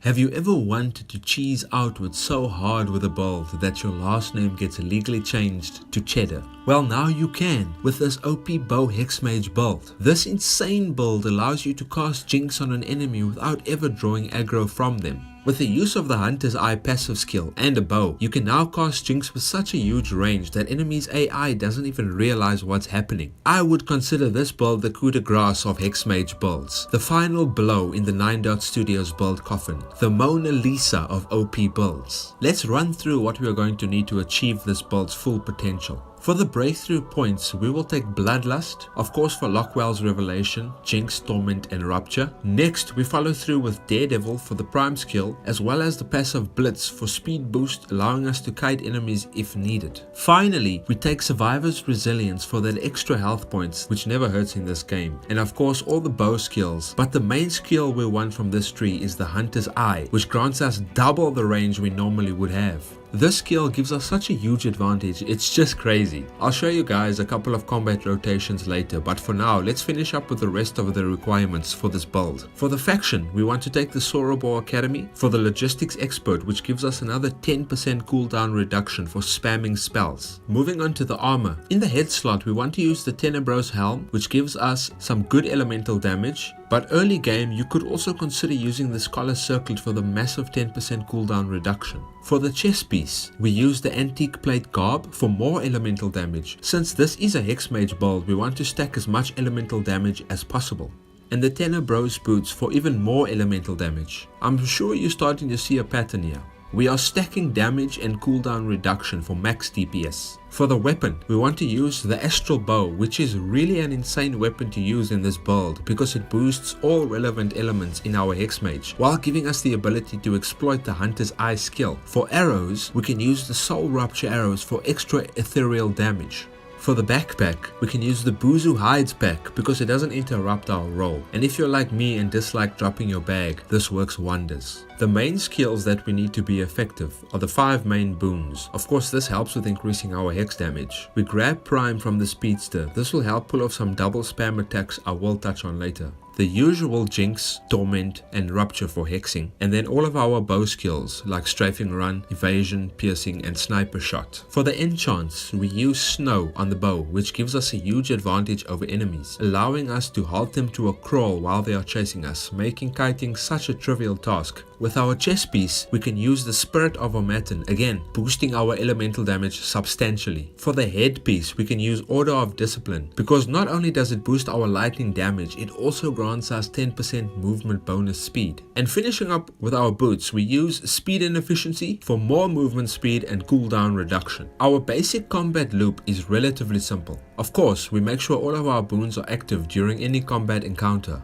We spam Jinx. Once we have the needed hexes applied, we can use Sniper Shot to pull aggro. Once the enemy is close, we can spam Torment, and to finish off, we can use Rupture. Now, if you miscalculated and the enemy is still breathing, you can use any of your bow skills to put them down for good. An alternate loop you could try is to use Sniper Shot, cast Prime, do 2 strafing runs, use Torment, and then Rupture. This is something you can do in a pinch for more insane damage, or if you just want to change things up a little bit. One thing I want to mention about the Hunter's Eye passive is that yes, it does apply to Jinx, letting you cast at double the range. But it doesn't apply to Torment and Rupture. So be careful when you use these spells too early and the enemy is out of the standard range, you will waste these skills. That's why I argue it's better to jinx the enemy up and pull them closer with a few bow attacks, getting in free damage. And once the enemy is in the standard Torment and Rupture range, you're good to go. Just keep that in mind. A few times in my run I wanted to use these skills, but because the enemy was out of range of them, it actually threw off my rotation, wasting cooldowns and precious mana. What makes this melee Hex Mage build so OP? This build has a secret weapon, and that weapon is... no, not the powerful Chakram skills and the amazing hexes at your disposal. It's not even the amazing armor and other passives that skyrocket our elemental damage into the heavens. The secret weapon is... this little steel saber. Are you sure about that? Why is this little weak saber so important? Well, it's actually a very special weapon, because it's only one out of 2 weapons that can carry a very powerful enchantment for Hex Mages, and that enchantment's name is Rainbow Hex. If you take a look at my quick bar, you might notice that there is one important skill missing for every Hex Mage in existence. That's right, it's Jinx, the skill we use to apply hexes. Well, this is where the Rainbow Hex comes in. This amazing enchant actually applies all of our hexes for us, so we can spend more time doing other things like casting chakrams that do insane damage and knock down our foes, leaving openings for us to capitalize on their down state. Let's take a brief look at the equipment and skills we will need to bring this build to its full potential. We can use 4 or 5 points for mana. This is my personal sweet spot. For breakthrough points, we start with the Cabal Hermit and take Shamanic Resonance, which buffs our elemental damage. And remember to grab Infused Wind. This bad boy increases our attack speed and lets us apply hexes with the saber even faster. But it does burn our stamina faster as a result. But this is where the next breakthrough point comes in clutch. The Bloodlust breakthrough skill lets us recover any burnt health, mana, and most importantly, stamina, allowing us to keep Infused Wind running and reducing our downtime significantly. Of course, we will take the usual suspects in this tree like Torment, Rupture, and Lockwell's Revelation for that insane 30% boost to elemental damage when very tired. Sean, you forgot to mention the Philosopher skill tree for the Leyline Connection breakthrough point, which gives you a constant mana regen effect. For your faction, you can basically take anyone you prefer for your run, but if you truly want to min-max yourself to the moon, you should take the Heroic Kingdom for that awesome passive skill Alchemical Experiment, which gives you a 15% bonus to all damage. For potions and food, there are many to choose from, but I highly recommend you take Shimmer Potion, which gives us another 15% bonus to all damage. This potion is so crazy strong, it's like adding another Alchemical Experiment or even brains to yourself. And lastly, you could try some Ciezo Savage for extra mana regen. Keep in mind, you do gain mana regen when you are very tired, so this is just an extra icing on the cake. For your armor, you are going to want to use the full Rust Leech set. Each piece boosts some elemental damage and gives us some physical protection resistances, but the negative side of this set is that it basically removes all physical damage you're able to do. Luckily for us though, we don't use any physical damage. In fact, most of our damage comes from elemental damage, so this armor is actually the most OP thing you can use for this build. Let's take a look at each piece individually though. The Rust Leech head boosts lightning damage, the chest piece boosts fire and decay damage, and the boots give us frost damage. All three together have a total mana cost reduction of 45%, which is great, but throw in the mage tent for another minus 15% and you already have a total of minus 60% mana cost reduction. Now that's insane. This lets you stay in the fight for longer with less downtime. Now for our main weapons. We want to use the little saber that we can find at the Weapon Master in Harmattan. We can also pick one up in Levant. Oh boy! Now I mentioned there are only 2 weapons that can use the Rainbow Hex. This is one of them, and the other is actually the legacy item from this saber, but it's really not worth trying to get because the normal saber has a slightly faster attack speed than its legacy variant. Moving on to the cool looking chakram we use that goes by the name of Distorted Experiment. This bad boy deals insane multi-elemental damage, which is already boosted from our gear and booms. It's able to knock foes on their ass with ease, and it's an amazing tool to use when fighting multiple enemies at once, which will be often. To get this worthwhile weapon, you first need to find the experimental chakram at the Immaculate Refuge in the top right corner of the Caldera region. Nope. I don't think you have any idea how fast I really am.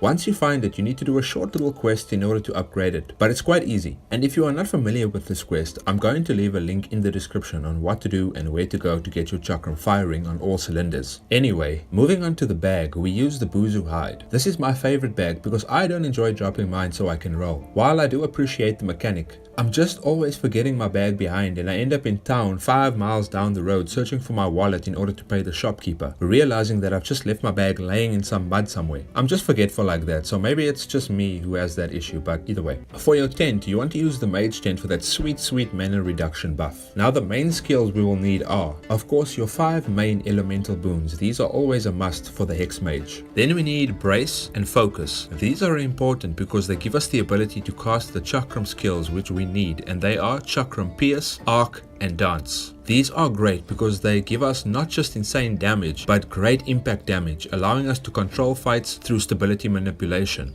We also need Brains. This gives us another insane 15% elemental damage, which is just so amazing. To wrap up, we need Infused Wind, which gives us increased attack speed, letting us hex up the enemy faster. And of course our main Hex Mage skills like Torment and Rupture. Now we move to the icing on the cake, the enchants. For the head and chest, we use Ages. This gives us much needed protection against enemy attacks, and if you're like me and you can't dodge this is going to help a lot. For the boots, we use Flux for that extra movement speed and a little bit of bonus damage. And finally, the main enchant we absolutely need to turn this build into a well-oiled machine is Rainbow Hex. This enchant allows us to inflict Scorched, Chill, Curse, Doom and Haunted Hex. It also gives us a tiny attack speed increase. Keep in mind, this enchant has some restrictions placed on it with regards to where and when you can use this enchant. You need to do it in Enmarker Forest in the foggy season, and said season kicks in at around 20 days. You will know because the forest will have a foggy hue that lets you know it's time to enchant. You also might notice little purple clouds appear all around the area, so you might want to keep that in mind and plan around that time to get this enchant going.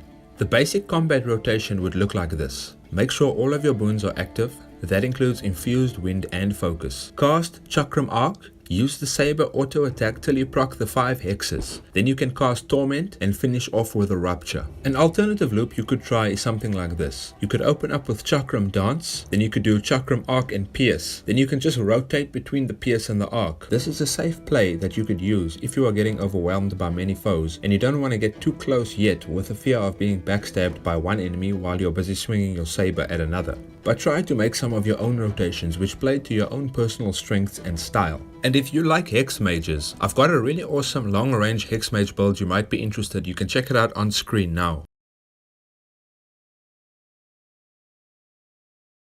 What's up my RPG family, and welcome to the OP Hex Mage build. So I've been enjoying this build for the past few weeks and I thought it's time I share it with you guys.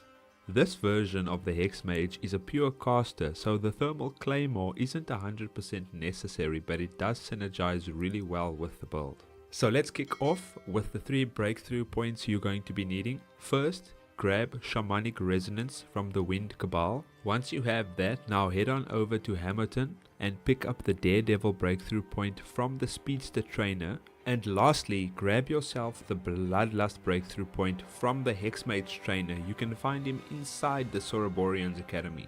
You also want to grab yourself the following boons: Blessed, Cool, Mist, Possessed and Warm. We also want to grab ourselves some food and drink to boost ourselves. These are the Perkin Pie, Gaberry Wine, Spiked Alertness Potion and a Mage Tent.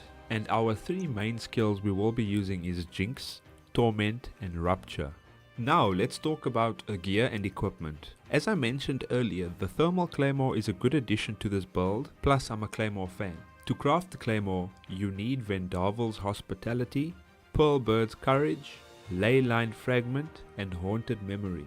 These combined become the Thermal Claymore. For armor, we are going to get the Rust Lich armor set, which you can get from the Forge Master. Get yourself the Light Mender's backpack by completing the quest called Strange Apparitions. Right, so you start off by buffing yourself with your boons plus your food and drink, and if you're out of alertness potions you can use Probe in combat to gain more alert levels. Your main bread and butter combo will be Jinx and Torment, and to finish off an opponent you use Rupture. With maximum alert, Daredevil Breakthrough and Perkin Pie, you have a 50% cooldown reduction, leaving Torment with a cooldown of 5 seconds, and a huge mana cost reduction with your gear, plus Gaberry Wine and the Mage Tent. I really hope you guys enjoyed this build. If you did and want to see more content like this, please click the subscribe button and give this video a like. So with that being said, thanks for watching guys, and I will see you in the next one.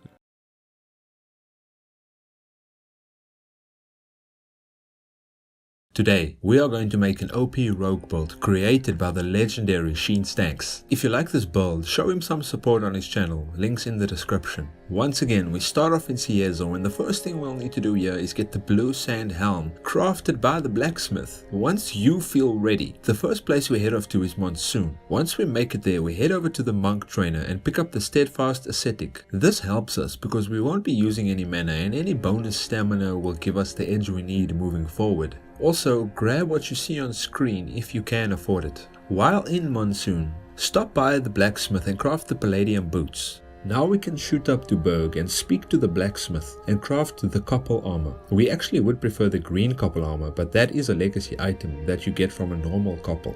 But if you don't have the green version, this chest piece will do for now. From Berg, we head over to Levant and speak to the rogue trainer. Here we will take the feather dodge breakthrough, along with all the points you see on screen now. And while you're in Levant, grab the cannon pistol from the engineer Austin. We're going to be using that later. Also, grab Shatter Bullet from the merc trainer. Then head on over to Harmattan to the Speedster trainer and grab the Daredevil breakthrough point along with Probe. For your bag, you can use the Zorns for the cooldown reduction or the Brigands for the extra damage. Now we have all of our armor and breakthrough points. But what about the rest of our weapons? For the dagger, we will use the Manticore dagger because it inflicts extreme poison. To craft it, use Manticore tail, Palladium scrap and an Ammonite. We need 2 more pistols, not including the cannon pistol we already picked up. These will be the Meteoric pistol and the Obsidian pistol. The Meteoric pistol is a legacy item granted from the Obsidian version. So how do we craft the latter? Well, we use a flintlock pistol, an Obsidian shard, a Palladium scrap and a crystal powder in the crafting menu. And now your new Obsidian pistol will be ready and waiting for you. And lastly, we need to use the Meteoric mace to inflict Holy Blaze on an enemy, which deals 6 lightning damage for 30 seconds. Not including extreme poison and bleed from the Manticore dagger. The Meteoric mace is the final legacy item we need. We get it from putting the Obsidian mace in the legacy chest, and to craft this Obsidian mace, we need to put 2 Obsidian shards and 1 Palladium scrap in the craft menu. So to briefly touch on the skills we need, we're going to be using Opportunist Stab, Serpent's Parry, Shoot and Reload, Backstab, Probe and Scatter Shot. The basic combat loop we will be using is shooting Obsidian Pistol first with Scatter Shot. This will set up Pain and Burning, which we will need on the target to build up Holy Blaze. Then we use the Meteoric Pistol to build up the Holy Blaze a little bit more, and then we swap over to the Meteoric Mace and hit a few times until the Holy Blaze has been applied. Then to end off the rotation, we can do a Backstab, or on tougher enemies, we can just pop Serpent's Parry, and if it lands, it will inflict extreme poison and bleed. There is an alternative loop that you can use, which is to set up 2 traps, one with explosive and the second with nerve gas. This will apply burning and pain. Then you can probe an enemy with level 2 and level 3. These will apply confusion and pain respectively. Then you can pop a Serpent's Parry for that sweet bleed and poison, and then you can pull out your cannon pistol with a Scatter Shot imbue to reapply pain and confusion. If the cannon knocks them down, try and get a backstab in, and finish off by swapping to your mace. And if you are fast enough and the blaze is still ticking on the enemy, you will be able to proc Holy Blaze on them. And if you're looking for anything specific in this build, I left everything I think you'll need in the pinned comment, and if I missed something, feel free to ask me and I'll help you out anytime.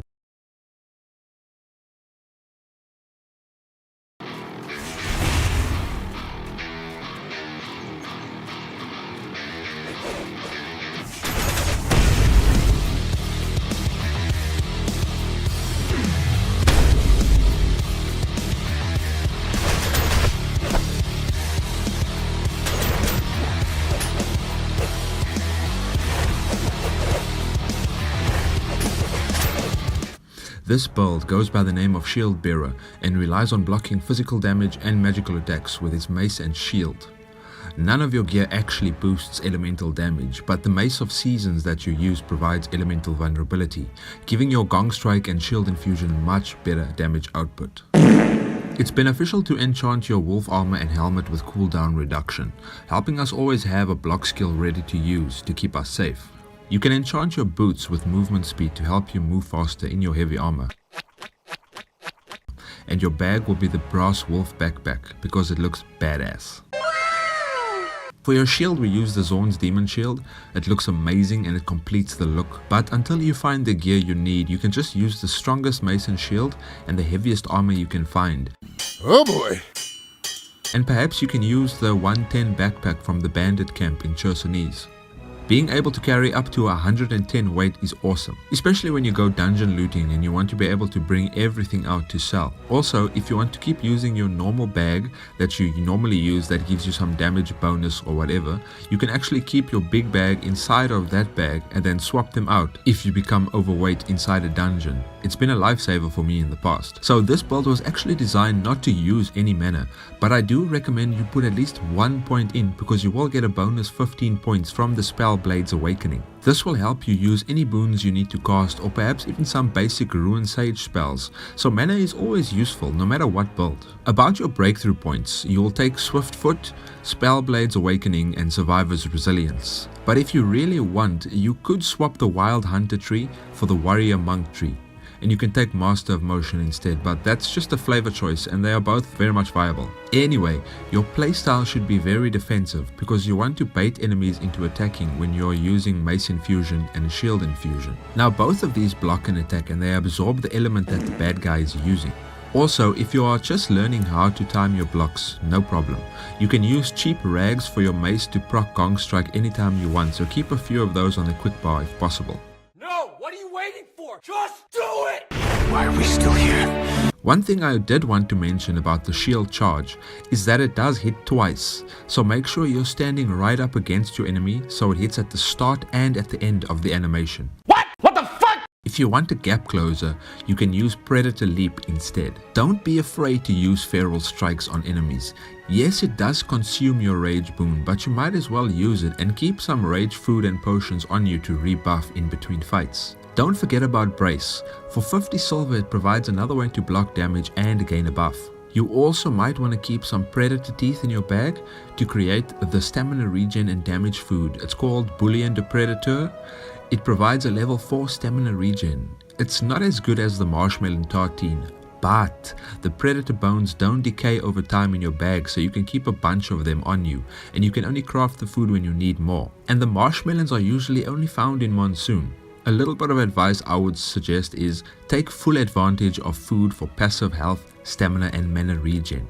The Food Master in Harmattan has some really nice high level food you can stock up before you head out. But depending on what faction you join, you can just check the local food shop for some regen foods, and don't be afraid to craft your own. This worries me. Also, keep a stock of health and stamina potions on you at all times. And once you lean into relying on them, the game becomes so much more fun because it actually tilts your character from struggling nobody to a dominating hero. And his name is John C.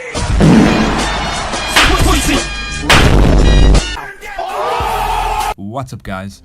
Today I want to share with you a mod I found by Stormcancer. The mod's name is Brute Guardian and it's a class that specializes in brute force and shields. So I went and I made a build for this mod. Stormcancer is the guy that made the assassin mod and the double dagger mod, so he's a really chilled guy. I like his mods and I wanted to showcase this one for you today. So this one has a lot of high flying skills. It has a lot of shield attacks. So I'll just run through some of the skills you can do. You can do a drop kick, which inflicts confusion. You can do a taunt that actually taunts enemies to attack you, lowering their physical resistance. You get shield bash, which is it's kind of like probe, because it's actually a chain of shield attacks that destabilizes your enemies, and it evolves, and the skill actually changes every time you successfully land a hit. So it's like probe, but the shield version of probe. And then you get shield strike. You jump and you smash the enemy with your shield. I just love the animation. Yeah, it's really cool. And then shield throw, which throws your shield and then it comes back to you, so you can hit the enemy twice. I think it's basically like the Chakram skill, just kind of like tweaked in a way to kind of use the shields. And then it's got some really good passives. I'm not going to spoil too many of them, but most of them essentially increase your health, your impact resistance, your physical damage, protection, and weather defenses, and some elemental defenses as well. So it's a really cool mod actually, and I like it a lot. So for the breakthrough points, I took the mod's breakthrough point, I took the Monsoon Warrior Monk, and then I took the Levant Mercenary. In terms of gear, You can use any gear you want. I'm just going with some more role-playing gear, so I'm wearing the dark plate armor, and I've got the angler shield, and I'm using the Calixa mace gun with the Zorn's hunting backpack. But it's basically all just whatever choice you want. For factions wise, you can basically join any faction you want, I would say. But if you really want to min-max, you know, you could take the desert guys for the extra damage, or you could go with the Sorabo Academy for cooldown reduction. But it's personal preference, really. If you're sick of playing the one faction over and over, you just because it has a damage buff, you could change it up a bit. And finally, foods, I just use marshmallow tartine for that insane stamina restoring property. That's crazy. And then some bullion, which it has a weaker stamina restoration property on it, but it also increases physical damage, and it's a lot easier to get the bones all around the game world instead of just the marshmallows. If you like assassin builds, I've got a dual wielding dagger build over here in this video you can check out next.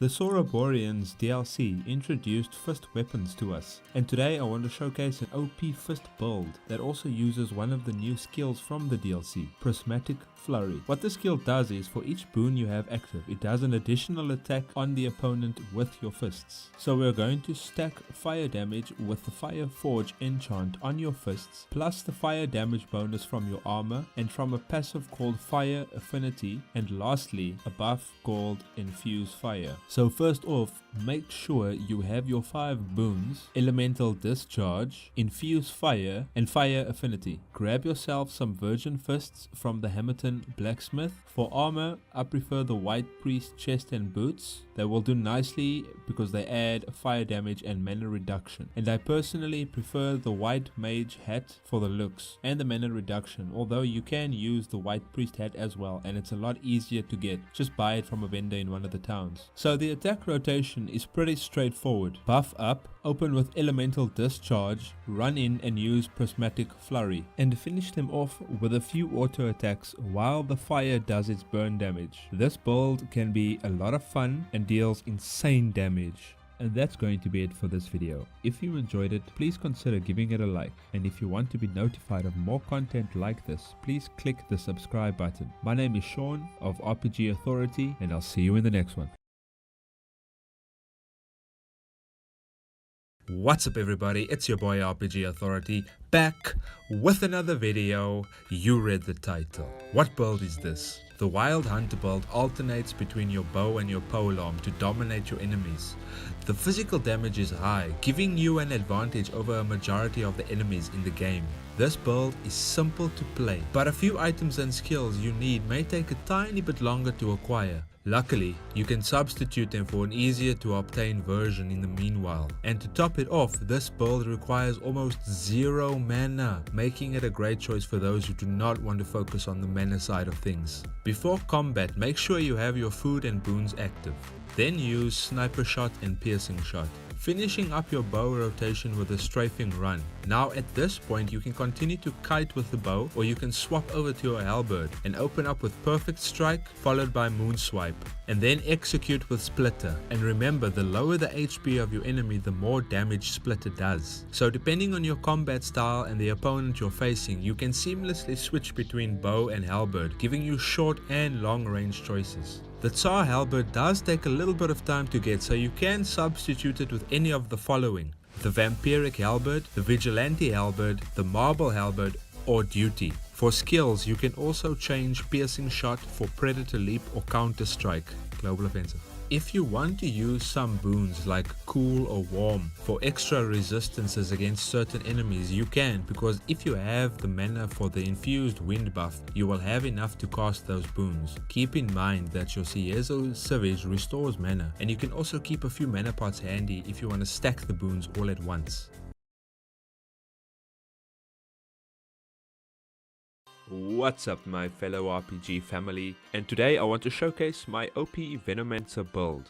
This build revolves around using Prismatic Flurry skill with Scourge Outbreak Blast enchantment to do some crazy burst decay damage. Now originally I wanted to make a poison build, but it grew into something else because there aren't a lot of poison stacking abilities in this game. And also I wanted to make this build to showcase the Blast Enchantment Scourge Outbreak because I've never used it before and I wanted to show it off. So we spend our first breakthrough point at the Kazat Spell Blade. Secondly, we'll go to the Cabal Hermit and we will get the breakthrough point there. And then lastly, I prefer to use the Speedster for Prime, but feel free to try another trainer with your last breakthrough point. Our weapon choice will be the Virgin Fists with our Scourge Outbreak Decay Blast enchantment. So this creates an AoE blast whenever you land a hit and stacks really well with Prismatic Flurry. And our armor choice for this build will be anything that can boost our decay damage. So we will craft the full set of horror gear because each piece boosts decay damage. And if you're not sure how to craft it, check out my Horror Hunter Bow build for the full details. And I just personally prefer the Buzu backpack for not affecting my rolling and the added corruption resistance. Also, don't forget to grab some spiked alertness potions for Prime and grab some dark varnish for the elemental discharge skill we'll be using. And then of course let's enchant our fists with the Scourge Outbreak. You can get everything you need from Ryan the Arcanist in the Sorborian's Academy. Okay, so with your skills, make sure you have all 5 elemental boons. You can also add focus for increased damage, but it's not 100% required. So to maximize Prismatic Flurry, make sure you have your 5 boons active and add Dark Varnish to your weapon so you can use Elemental Discharge before you enter into melee range. So Prime has a bit of a long cooldown and I only recommend using it when you know there's a tough boss or a tough fight coming up ahead. And if you didn't know by now, Prime allows you to cast Prismatic Flurry twice in a row, and that's basically an instant death for most mobs. So this is my 4th version of the Prismatic Flurry build, with each doing its own type of elemental damage depending on your preferred playstyle. So to conclude, this build uses a decay variation of the Prismatic Flurry skill. It uses Scourge Outbreak, Blast Enchantment, and also uses a ranged elemental attack called Elemental Discharge. And it can also one-shot most weaker mobs like bandits. Alright guys, I hope you enjoyed this video, and if you liked it or learned something, do me a solid and click that like button. It really helps my channel. I'd really appreciate it. And if you like builds like this and want to see more, click the subscribe button for further content like this. And with that being said, I'll see you in the next one. Imagine a Rune Sage and a Hex Mage have a baby. What up, baby? Several months later. Aww. 5 years later. Then this baby grows up in a broken home. You fucking whore. Fuck you, motherfucker. You fucking want some of this fuck? Peekaboo, you fuck you. You son of a bitch. In your face, motherfucker. The fuck are you looking at, asshole? I will fucking kill you. Why are we still here? Just to suffer every night. Enjoys and then this baby grows up in a broken home and joins a shamanic cult to find the family he always craved.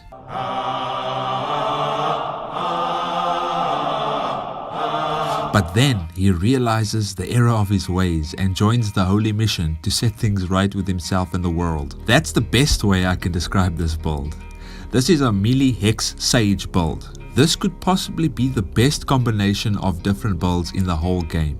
At least in my opinion, because you can cast all the Ruin spells and all the Hex spells as well. And you can also go melee with either the Great Runic Blade, or you can use a Steel Saber with a Rainbow Hex to apply all of the hexes in record speed, and you can use Torment and Rupture to eliminate almost any enemy in the game. Plus your enchants make things a lot easier for you if you decide to enter a melee confrontation, because your head and your boots will use Aegis, giving you extra physical protection. And you can also use the Spirit of Berg on the chest, which boosts the armor's already good ethereal damage, and it even lowers cooldown by a little bit. And of course the best enchant in the game, Rainbow Hex, gets put onto your Steel Saber. And in case any of you Rune Sage players don't know what that is, it lets you build up 5 hexes on your melee attack. Once you get those hexes to proc, you can just hang back and spam torment till they're dead. Or if you're feeling ballsy, you can just hit them with a rupture and that'll do insane damage. And this armor combination of the gold lich mask, the green copper armor and the Tenebros boots and the Lightmender's lexicon all favor increasing elemental resistance, which is always a good thing. Stack the tier 1 boons and the runic armor spell with this and you are a powerhouse of defense. You also get some great mana cost reduction, so combine that with the Well of Mana breakthrough point and you're able to stay in the fight longer, so you don't need to spend many points at the leyline chamber. For me, I just took 3 as a personal preference. Don't get me wrong, some of the gear does give bonus damage, but the main bonus damage that you will get is from the Cabal Hermit's breakthrough point, Shamanic Resonance. Listen to me.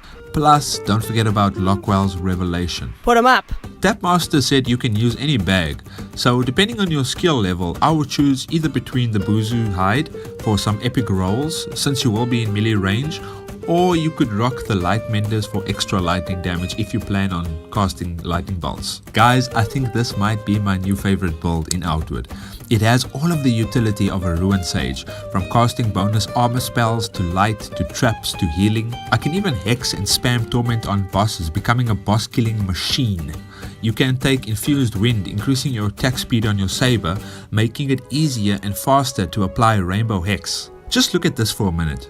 Even the endgame bosses don't stand a chance because I stack so much damage.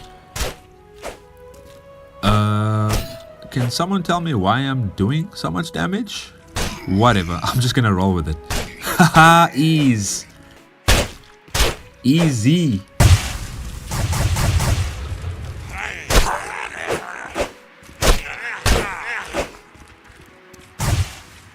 Ease. Well, I think I glitched out my enchant and it gave me over 2k damage on my saber. I think this might be a glitch in the game itself, I'm not sure. But anyway, I enchanted a normal saber again with Rainbow X and it worked fine again. So let's try some boss fights again. This time, let's make sure we are capable warriors. So yeah, still OP as hell. I think Tapmaster really built a special build here. I highly recommend that you try this. It's amazing for beginners and it has everything an expert player wants as well, like late game gear progression, variety of skills and tactics to approach all situations in the game. So don't wait, give this build a try ASAP. And thanks Tapmaster for sharing your build on Discord. I really appreciate you for that, man.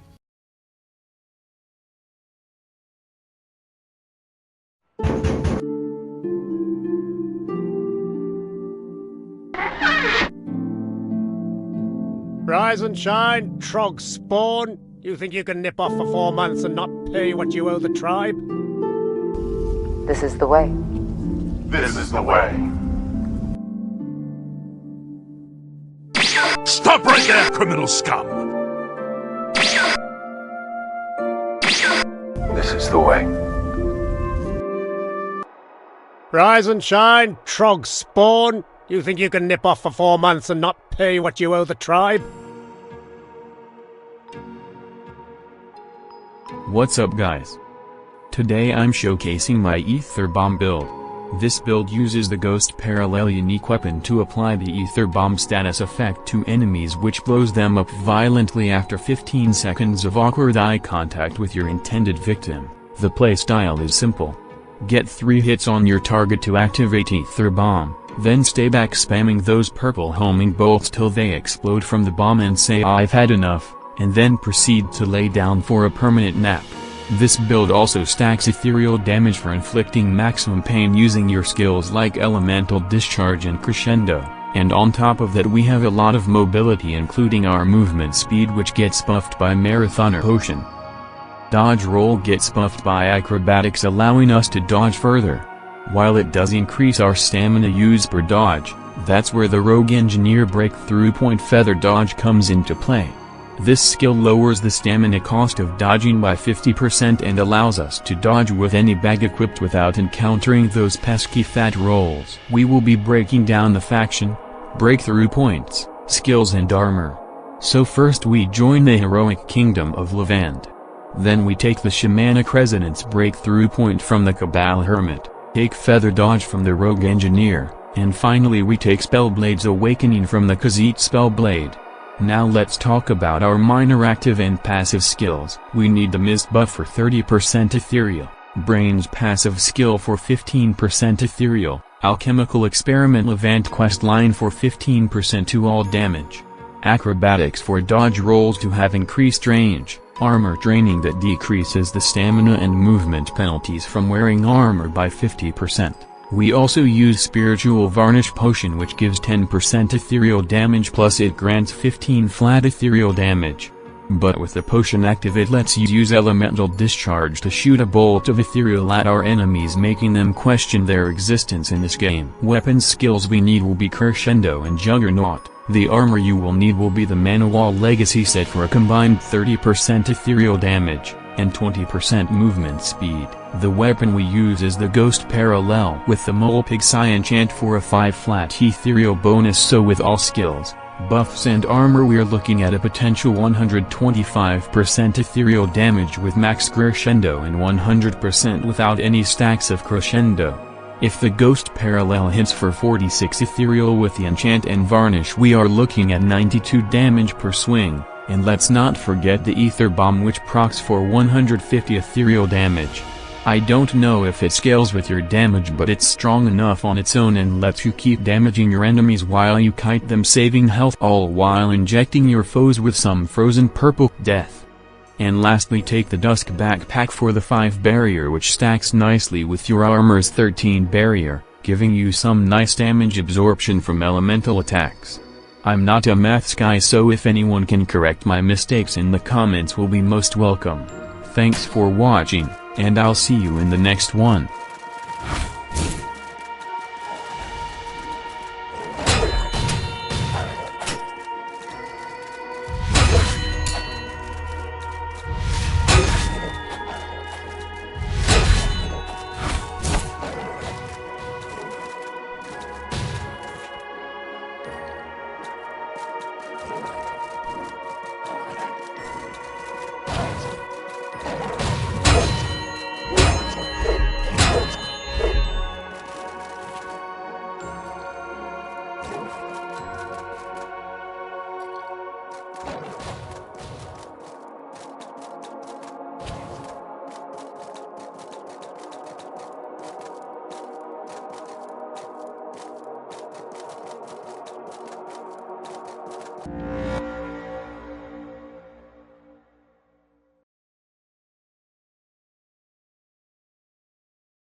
The Soroborians DLC introduced us to more ways to customize our character builds, and today I want to share with you my Horror Hunter build. This build uses the Horror Bow and the Horror Armor, along with the Bow skill set and the Possessed Boon for increased decay damage. The Horror Armor also adds massive decay damage, synergizing really well with the bow. So to craft yourself a Horror Bow, you need 2 Horror Chittens, a War Bow, and 1 Occult Remains. To craft the Horror Chest, you need 1 half-plate armor, 1 pure chitin, 1 horror chitin, and 1 palladium scrap. To craft the boots, you need 1 half-plate boots, 1 pure chitin, 1 horror chitin, and 1 palladium scrap. To craft the helmet, you need 1 half-plate helmet, 1 pure chitin, 1 horror chitin, and 1 palladium scrap. And lastly, the Irrepressible Anger Bow Enchant. It inflicts extreme poisoning, making it a bleed enchant damage dealer build, giving you lots of room to stay back and snipe the opponent while they bleed out. My attack rotation for this build is to make sure my Enrage, Discipline and Possessed boons are active. Then open up with a sniper shot. Then I usually follow it up with an auto attack and then a piercing shot and another auto attack, and if they reach me I'll use evasive shot, then switch to my axe and finish off any stragglers with an execution. I also want to state that the Great Horror Axe also deals decay damage, stacking really well with the armor set, making for an insane OP build. And that's going to be it for this video. If you enjoyed it, please consider giving it a like, and if you want to be notified of more content like this, please click the subscribe button. My name is Sean of RPG Authority, and I'll see you in the next one. Today we have another Giga OP outward build for us. The Blazing Bowman. This build is a Pyro Archer that revolves around using support and massive burst damage skills depending on the situation that we might find ourselves in at any given moment. So if this build sounds like something that you might be interested in, then stick around and let's jump right into it.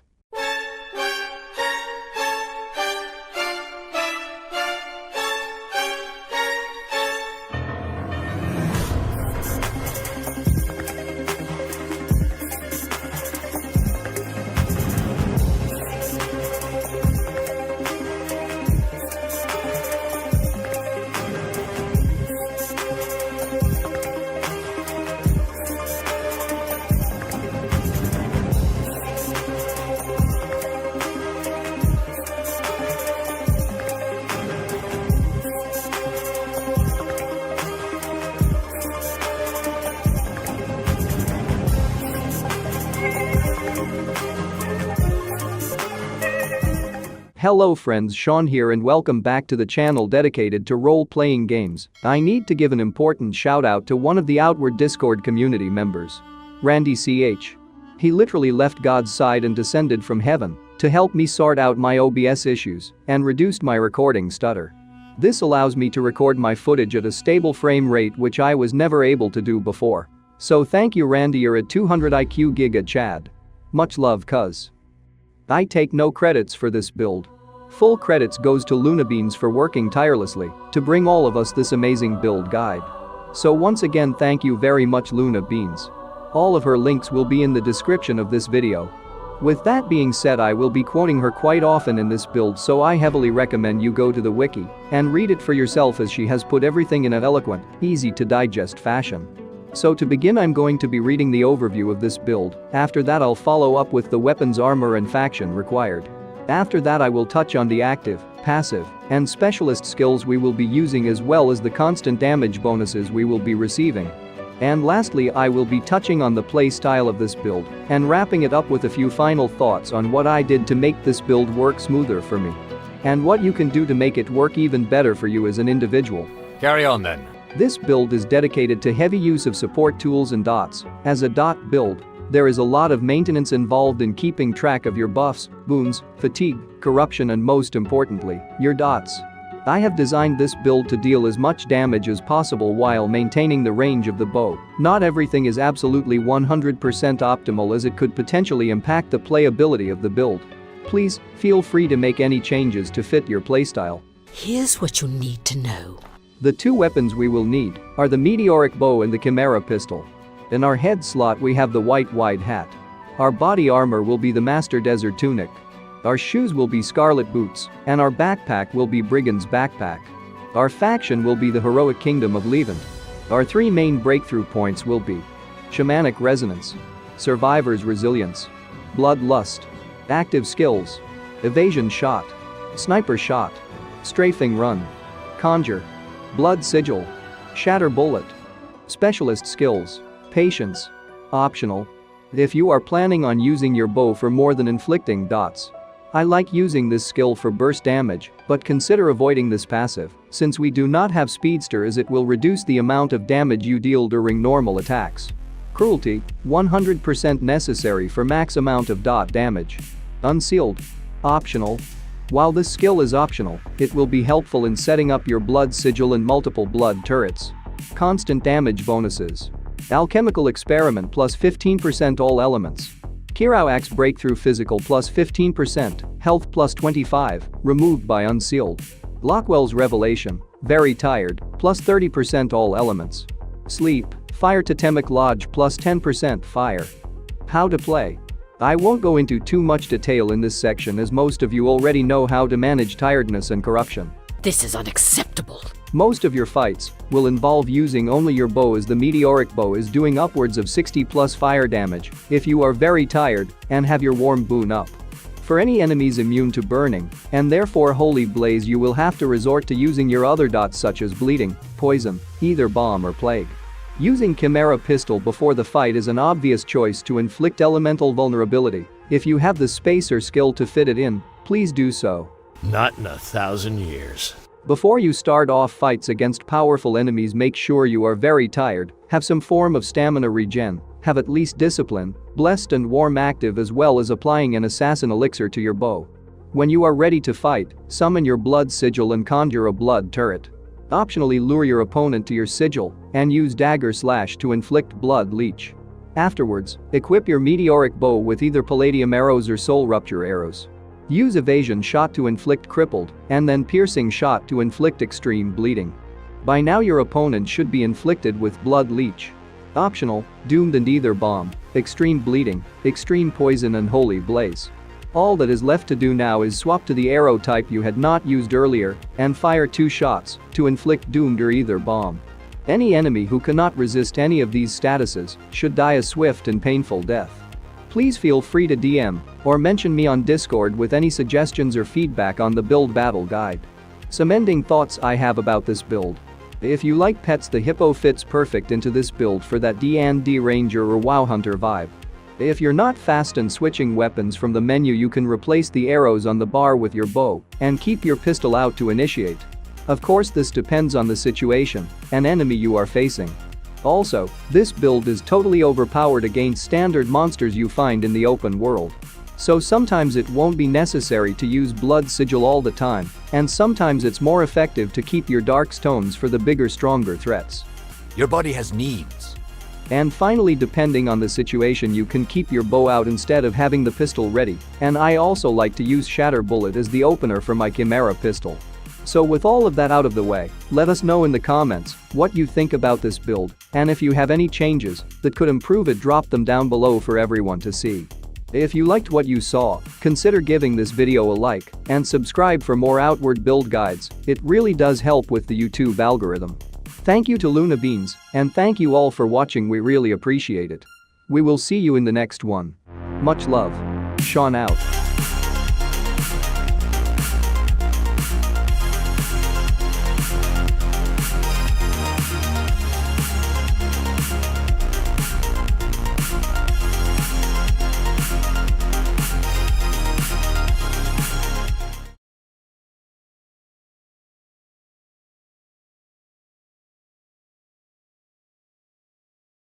And his name is John C.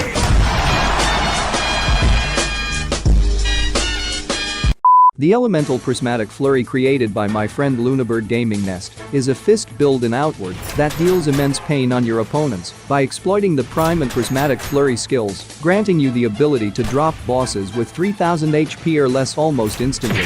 This particular variation of the build has 2 sets available to the player.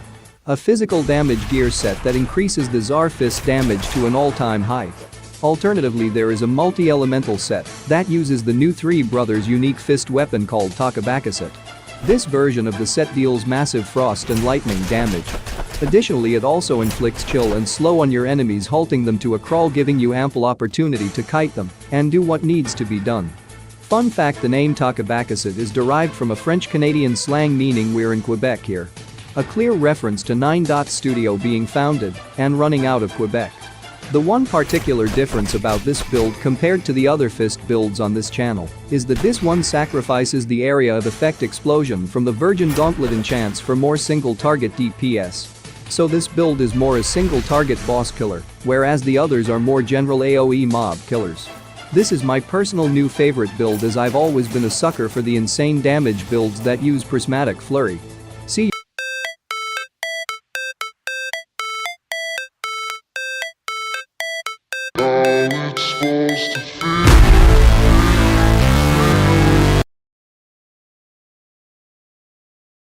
Hello my fellow RPG lovers, my name is Sean and welcome to RPG Authority. Thank you to everybody who has subscribed, and if you haven't done so already, please consider clicking the subscribe button and ringing the bell for more content like this. Let's jump right into the video. Today I want to showcase my Lightning Chidori build. This build revolves around the Prismatic Flurry skill to do massive burst lightning damage. I wanted to make this build to showcase the lightning weapon enchant called Priest Prayers. So first things first, we spend our breakthrough points at the Hermit, we'll spend the second one at the Spell Blade, and lastly I prefer to use the Warrior Monk. But feel free to try another trainer with your last breakthrough point and let me know what type of style you tried. So when it comes to the main mission, I recommend joining the Holy Faction for the lightning bonus damage. So moving on to our weapons and armor, our weapon of choice will be the good old trusty Virgin Fists with our Priest Prayer's Lightning Blast enchant. So this creates an AoE whenever you land a hit and stacks really well with Prismatic Flurry. Our armor choice for this build will be anything that can boost lightning damage. So in the helmet, I've got the White Priest Mattia, which adds a bonus 10 to lightning damage, and you can get it from Lane the Alchemist in Monsoon. It has a 100% drop rate. Next, we have the Runic Armor chest piece that adds a nice 10 bonus to lightning damage, and you can buy the armor from the blacksmith in Berg, and if you own the DLC, you can add the Chaos and Creativity enchantment to give an extra 10% movement speed.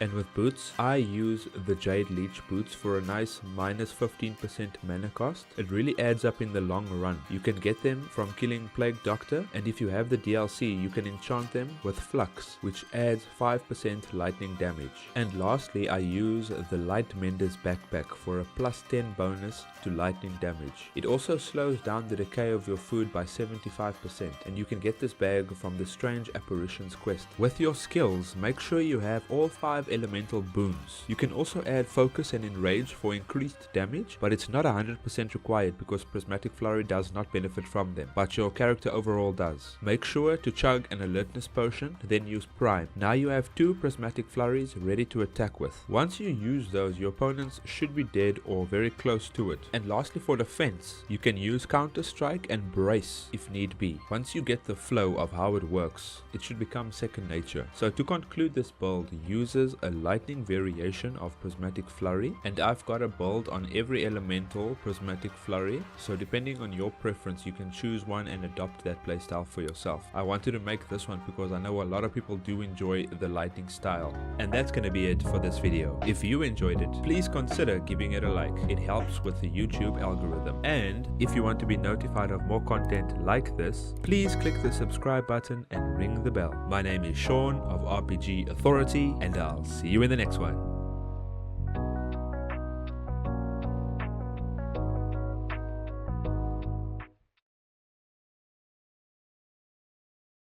What's up, my fellow RPG lovers? Thank you to everybody who has subscribed. If you haven't done so already, please consider clicking the subscribe button and ringing the bell. And with that being said, let's jump right into the video.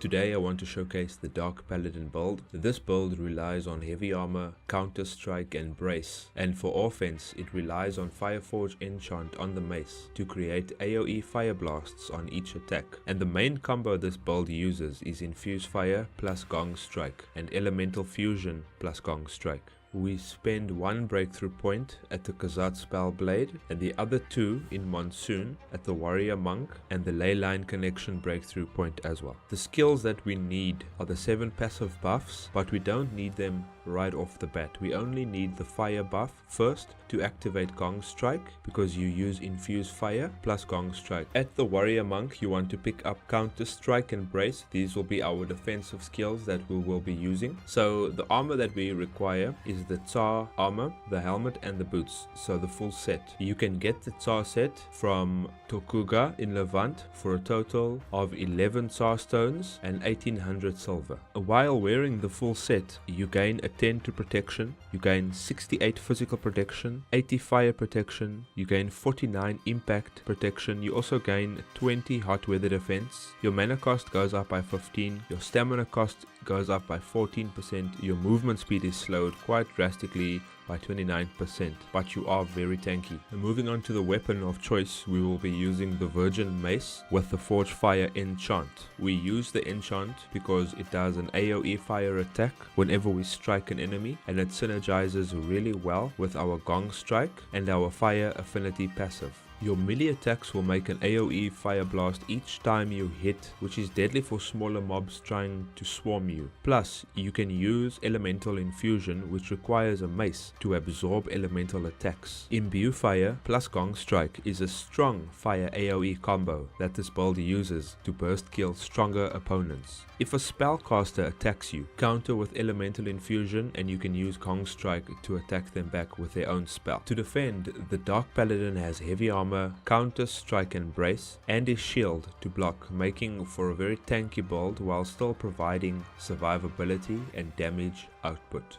And that's gonna be it for this video. If you enjoyed it, please consider giving it a like. It helps with the YouTube algorithm. And if you want to be notified of more content like this, please click the subscribe button and ring the bell. My name is Sean of RPG Authority, and I'll see you in the next one.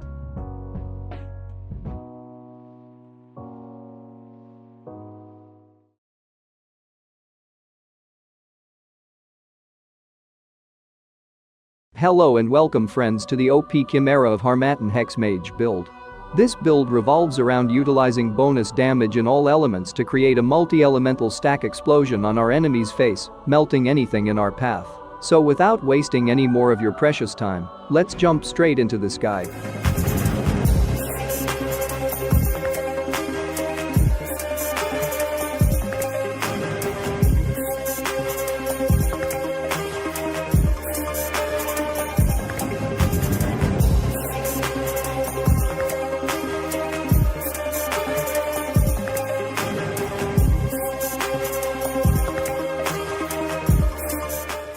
First, I need to say I take no credit for this build. It was made by Lunabeans on the Outward Wiki. Links are in the description. Thank you Lunabeans for making this build for all of us to enjoy, so full credits to you my friend. So first I'll touch on the gear followed by the skills required, and lastly I'll touch on the setup and how this build operates. Please I encourage you to go to the wiki and read it for yourself. Lunabeans has put everything so eloquently, and there is no reason for me to rewrite what has been said so flawlessly. First, the head and chest should be antique plate, boots are rust leech, and the backpack is Buzu hide for smooth brain rolls. The three main weapons we will need are the Scholar's Staff, Chimera Pistol and the Cannon Pistol. Moving on to the breakthroughs, we will take our Shamanic Resonance, Bloodlust and Swiftfoot. The faction we choose is the Sorober Academy. With that out the way, the basic skills we need for this build will be Jinx, Torment, Rupture, Shatter Bullet, Blood Bullet, Infuse Wind, and of course all 5 elemental boons plus Enrage. The enchantments we need are as follows: Scholar's Staff, Isolated Rumination, Antique Plate Salat Economy, Antique Plate Garb, Spirit of Harmattan, Rust Leech Boots, Flux. In the conditioning and setup section that will follow, I do quote Lunabeans because this is their build and I feel it's important for us to hear what the build creator has to say about how to play this character. Conditioning. This character requires you to stay tired or very tired at all times. I recommend using the Mage Tent to acquire an extra 15% mana cost reduction bonus and sleeping when you reach around 5 to 10% fatigue. If you reach 0% you will pass out. And finally, the setup.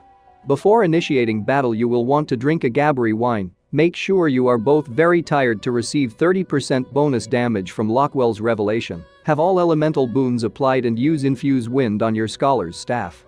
Start by casting Jinx. 2 hexes should be enough to take out most enemies, but having all 5 will ensure optimal damage against enemies with lots of health. After you have cast Jinx, swap to your Cannon Pistol, preloaded with Shatter Bullet and Fire. Next, swap to your Chimera Pistol and use Blood Bullet. This combination will proc Pain, Confusion, and Elemental Vulnerability. Once this setup is complete you may now start using Torment. When you feel that your hexes are about to run out or the enemy is almost dead, now is the time to use Rupture. Sit back and relax as you watch a flurry of 7 explosions decimate your foe. To conclude, I read something interesting that Lunabeans said. It was that if you equip a Lantern of Souls on your backpack, you will glow in all 5 elemental colors. Which I thought was pretty cool. With all that being said, let me know in the comments section what type of build you would like to see next, and if you feel like it, please consider liking this video and subscribing if you want more outward build guides. Thanks for watching. Much love. And I'll see you in the next one.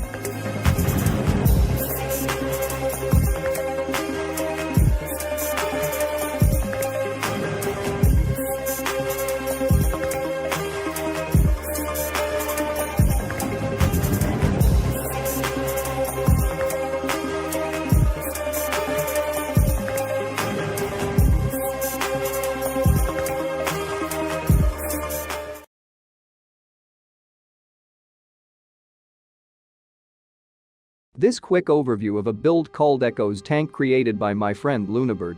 It's a multi-elemental and physical resistance tank with high protection and barrier capable of tanking any creature or boss in the game with ease.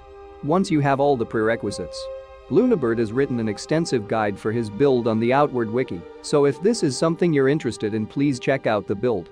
All the links are in the description. He has also posted some videos of his build in action slaying bosses with ease if you want to check those out.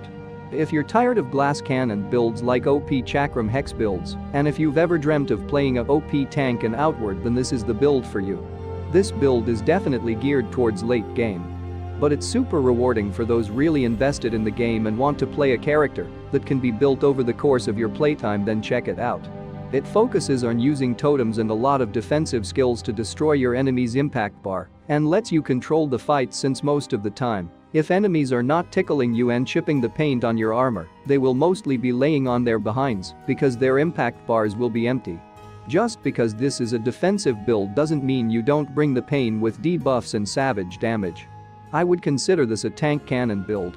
With so many versatile options to delete your opponents from the map with a huge stamina pool and the ability to heal during fights thanks to your totems, you will be a force to be reckoned with.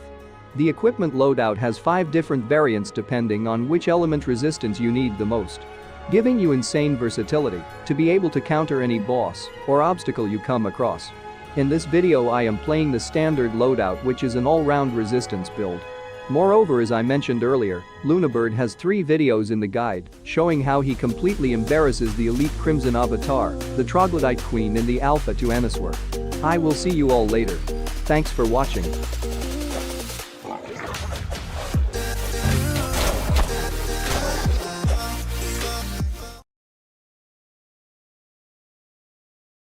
Ever wanted to role play as a OP Uber Eats pizza delivery guy? Well, now you can. This build revolves around serving up your enemies a deadly slice of pepperoni pizza with a side of radiant wolf sword dessert. Just don't expect to get many 5-star ratings from your customers because they will all be dead. On a more serious note, the main strategy for this build is to start off using guns and Hex Magic to debuff the unlucky enemies, and then use the Chakram skill to unbalance or knock them down, and finally use the boosted normal attack to rip and tear your unlucky victims that can't fight back because they will be on their ass most of the time. When you control the enemy's stability bar, you win the game. This is a great build made by my friend Lunabird Gaming Nest. You can check out his channel in the description. He has put together a truly comprehensive guide on how to run this Chakram Hex build, crunching all the numbers so you do not have to. I love this build because it has such a high skill cap, but it also caters for the casual player as well, making this build extremely viable and well-rounded for most players who want to dabble in the dark arts of Hex Magic and control magic of Chakrams. The Radiant Wolf Sword also gives you some much desired damage if you love to rip and tear as much as Doom Guy. So with the ability to debuff, control and damage, this awesome setup lets you enjoy the game in many ways. Moreover, the different equipment setups allow you to bring the pain in any way that best suits your needs at the time. Here are the lightning, decay, ethereal, frost, fire, physical, and multi-elemental damage sets respectively. I wanted to show you these sets to emphasize the diversity and replayability of this build. If it's something that interests you, then click the link below for the full guide.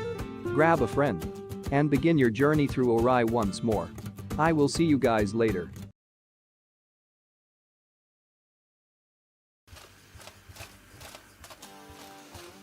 Can I help you? Brother, for me, burger with double cheese. Simple food can be cooked on a lit campfire. This is #1 bullshit.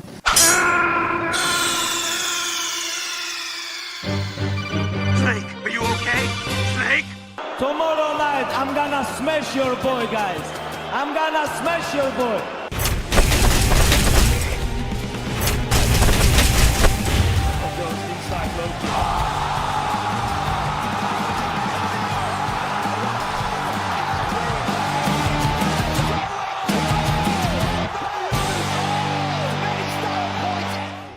Next is Coca-Cola with ice, and and some steaks with burgers, you know. This awesome build uses the Virgin Fists with the Priest Prayers enchant, which will create an AoE lightning explosion every time you hit with your fists.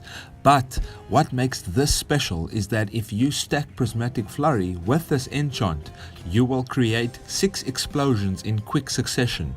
One will be your fist when you first hit, and then the other 5 come from each elemental boon that you have active. This is such a fun thing to do, and although my PC takes an FPS nosedive every time I use Prismatic Flurry, it's so satisfying and worth it. And on top of this, you're able to use Hex Magic on tougher foes during your cooldown with your fist weapons, or if you just prefer not to get close because they are extremely dangerous, like endgame bosses. You're able to smash enemies in close range fights, and you're able to hang back and absolutely wreck them from afar with your hexes. So for your gear, you want to use the Cryptia set with the Light Mender's backpack. This will boost your lightning damage by 40%. And then the rest of your damage will come from the Priest Prayers enchant on your knuckles, plus a Bolt Varnish. Your 3 skill trainers that you want to use are the Speedster, because you want to use Prime and the movement and cooldown reduction is pretty awesome. Then you want to use the Cabal Hermit for Shamanic Resonance, which also boosts lightning damage. And then your final tree, I chose the Hex Mage for Lockwell's Revelation and the Hexes, of course, but you could even consider taking the Khazit Spellblade for Elemental Discharge, or you could even take the Rune Sage for the Lightning Bolt attack and the other goodies that it provides. But I settled on the Hex Mage because being able to kite any boss in the game and spam Torment is just invaluable to me. I took 3 mana points because I knew that I might need to spam some hexes during boss fights, and buffing myself with 5 boons also does take a bit of mana. After playing this build, I found that I'm able to demolish any overworld enemy and in-game bosses with ease, as long as I relied on my speed to dodge attacks. This build is a hell of a lot of fun, and I would recommend that you give it a try sometime. What's up guys, it's your boy Sean from RPG Authority, back with another video, and you read the title. So this build is called Blade of Ice and Fire. It's created by the Oathseeker. I'm going to leave a link in the description of this build and I highly recommend you go check it out. With the damage bonuses from the Antique Plate Salad and the Spirit of Ciezo, you have a 25% damage from fire and ice damage, on top of the 30% you get from the respective booms. This makes the thrice wrought halberd a really good way to apply only elemental damage and circumvent all physical armor. Plus it means you can fight any enemy effectively, because besides the Mermator, there is no enemy that is highly resistant to both damage types. To further build on this theme, you can bring the Sigil of Ice to throw out a lot of ice damage, and infuse fire to augment your melee damage with further fire damage. In general, the Sigil of Ice is the most useful for dealing with groups of enemies, while the more fire focused melee attacks are better for dealing with single targets. Because of this, I prefer to run the Scorched Hex, as applying the Hex on a single target makes sense to increase sustained single target damage, but the Chilled Hex isn't so useful. The time, mana and effort it takes to apply the Chill Hex on enemies is better spent making another attack. This obviously doesn't mean you shouldn't be using the Sigil of Ice against bosses. Mana Push and Mana Ward are already useful spells on their own, so adding damage to them is great. From your gear and boons, you get a 55% bonus damage to both ice and fire damage, and in brains for another 15% in the late game. This is a respectable amount of extra damage, but there are ways to get it a fair bit higher. So for your basic combat loop, you can use Sigil of Ice, followed by Mana Push and Elemental Discharge. You can Mana Ward, you can do a Push Kick, a Scorched Hex, a Moon Swipe, you can do a couple of auto attacks with your Polearm, and then you can finish off with the Splitter. Oathseeker then goes on to explain why he doesn't use certain gear to increase his ice and fire damage further. Like for example, the White Priest Messiah, this would increase both damage types by 10% rather than just fire. The reason that the Antique Plate Salad with economy is better is because it offers protection and a total of minus 20% mana cost and a minus 10% stamina cost, allowing you to manage mana and stamina better while keeping your defensive stats higher. The Rust Lich set would be great for this build, considering that you don't use any physical damage, but you won't have access to this set until you've completed both the main campaign and the Sauraborians DLC. Plus you would have to give up your personal movement speed from Guidance of Wind.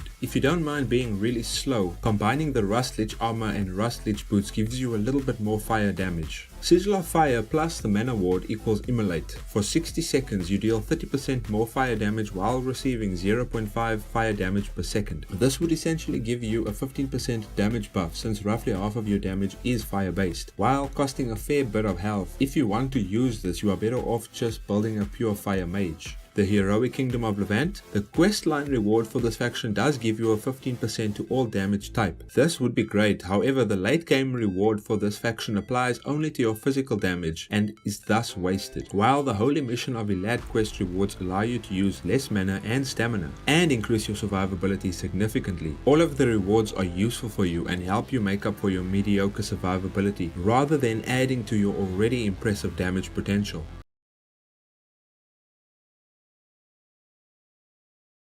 Welcome back to the channel, guys. Today we are going to be looking at a Nightmare Rune Sage build I've dubbed the Nameless King. This build deals an insane amount of lightning damage with Runic Lightning and the Radiant Wolf Sword. We don't have much in the way of defense because our gear is more damage oriented. Luckily for us, we can rely on our magical trap and Conjured Buddy as a crutch if things get a little heated. This is one of the more interesting playstyles in Outward. If you have ever played Invoker in Dota 1 or 2, then this style of magic casting will feel relatively familiar to you. On the other hand, if you're new to the Rune Sage, then have no fear, Sean is here. Let's take a look at how the Nameless King is set up. For our faction, we head straight to Monsoon and join up with the Holy Mission. This faction gives us the Spiritual Communion boon that boosts our lightning damage by 10%. To get this boon, you need to successfully complete the quest Doubts and Secrets from the Holy Mission. In terms of mana, you can use anywhere between 3 and 5 mana points. This is up to your personal preference. By the end of the build, we will have about minus 75% mana cost for our spells, which is huge. And since I'll be doing my best to stay out of the enemy's way, I'll choose 5 points. The 3 skill trees we choose are the Cabal Hermit, the Rune Sage, and the Philosopher. These overall will give us additional elemental damage and defense, maximum mana and constant mana regen. Something that I like about the Leyline Connection breakthrough point is that, unlike mana ratio recovery, this recovers a flat 0.34 mana per second instead of a percentage of your maximum mana. Since we are in Monsoon, we can start with a Philosopher tree, and the only skill we want here is Leyline Connection for that constant mana regen. If you want, you could take the Fire Affinity for additional fire resistance, which might come in useful later in your playthrough. Moving on to the Cabal Hermit, we will need to take Reveal Soul. This skill will let us use the Conjure ability. We need Shamanic Resonance breakthrough point for the additional damage and defense. This one will go a long way. In the tier 3 skills for this tree, we will need Sigil of Wind. This will allow us to create a lightning strike with Conjure. And finally, we take Conjure. This bad boy lets us summon a ghost, restore our mana, and create a deadly lightning strike. It's a very useful skill.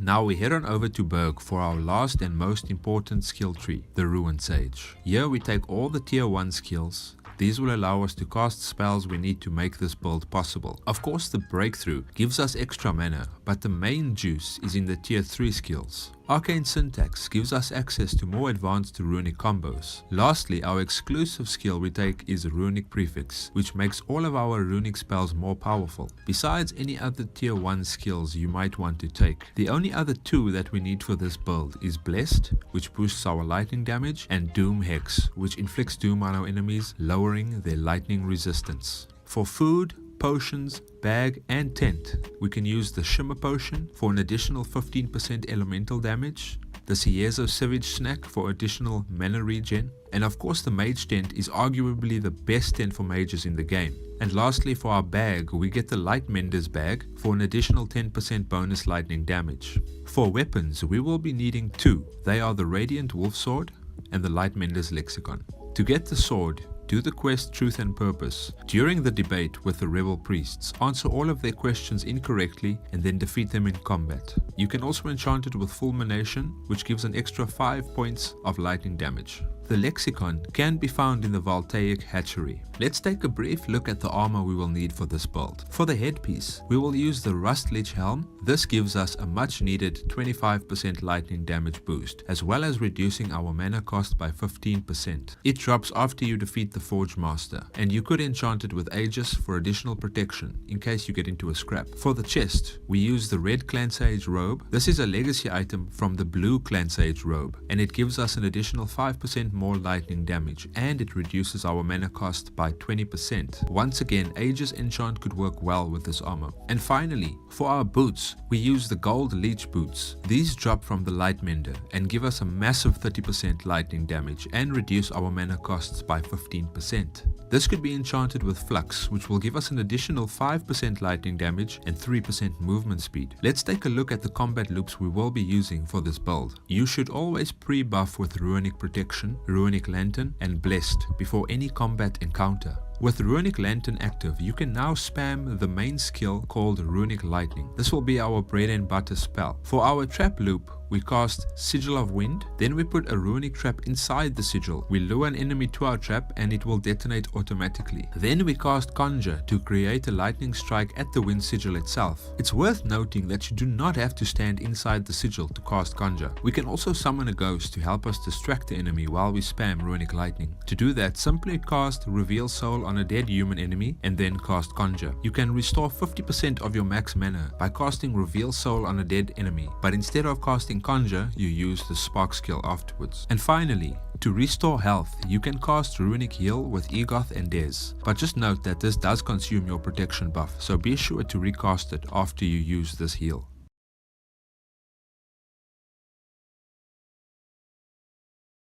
Come on over here. Come on over here. No, you flip me off. Come on, coward. No. Come on. You're not an intellectual. You're a fake and a fraud. What's up guys, it's your boy Sean, back with another video, and you read the title. Before we begin, huge shout out to our YouTube community for paying the blood price and participating to create better content. Without your input and support, this channel wouldn't be here today, so thank you very much. Let's get back to the video. So the way I go about getting everything for this build is completely interchangeable. You don't have to do it in the order in which I present the information. This is just how I did it, but feel free to do it the best way that suits your playstyle and needs. As usual, we start off in Ciezo. I farmed up some silver from looting ornate chests around the region, crafted up some starter gear.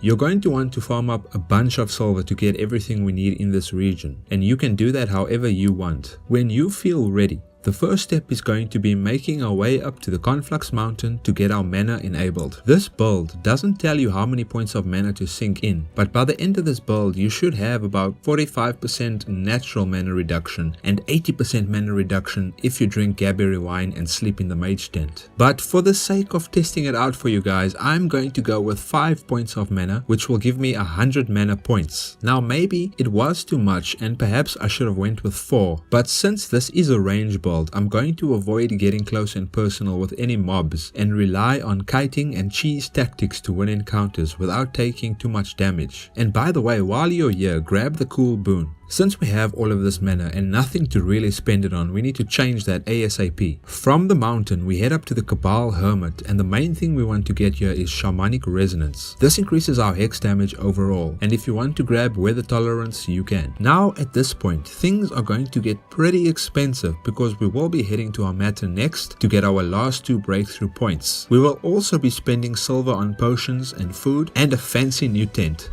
But we won't be staying for long because we need to focus on getting all of our boons needed. Once we arrive, we shoot straight to the Hex Mage and grab everything we can from the tree, and we branch into Lockwell's Revelation. This will give us a crazy 30% extra damage if we are very tired. And if you have the silver to spare, pick up the Speedster Breakthrough Point along with Probe and Blitz. But if you can't, that's okay, we will be coming back here later to get our Rust Lich armor. But there is something I highly recommend you pick up from Ryan Sullivan, the Arcanist. Is there something you need? And that's the Scholar's Staff. This will basically be your main weapon until you can find a better staff, or even until you get the Thermal Claymore. What's great about this weapon is that it gives you a huge 20% bonus to lightning damage and reduces mana cost by 15%. and you can do a cool enchant on it as well. I'll talk about that in the enchanting section of this video. Before we leave, keep in mind that you can buy some spiked alertness potions from the alchemist in town. You can also use probe to build alert if you run out of potions. Alert works with our speedster breakthrough point, reducing our cooldown on skills by a percentage per alertness level, allowing us to spam our hexes more often. Grab the mage tent from the shopkeeper's soul. This awesome tent gives us a 15% minus mana cost reduction on all our skills. Speaking of hexes, I think it's time to speak briefly on our combat rotation, even if we don't have our buffs yet, since we can now start using our hexes and build a muscle memory to how this build works.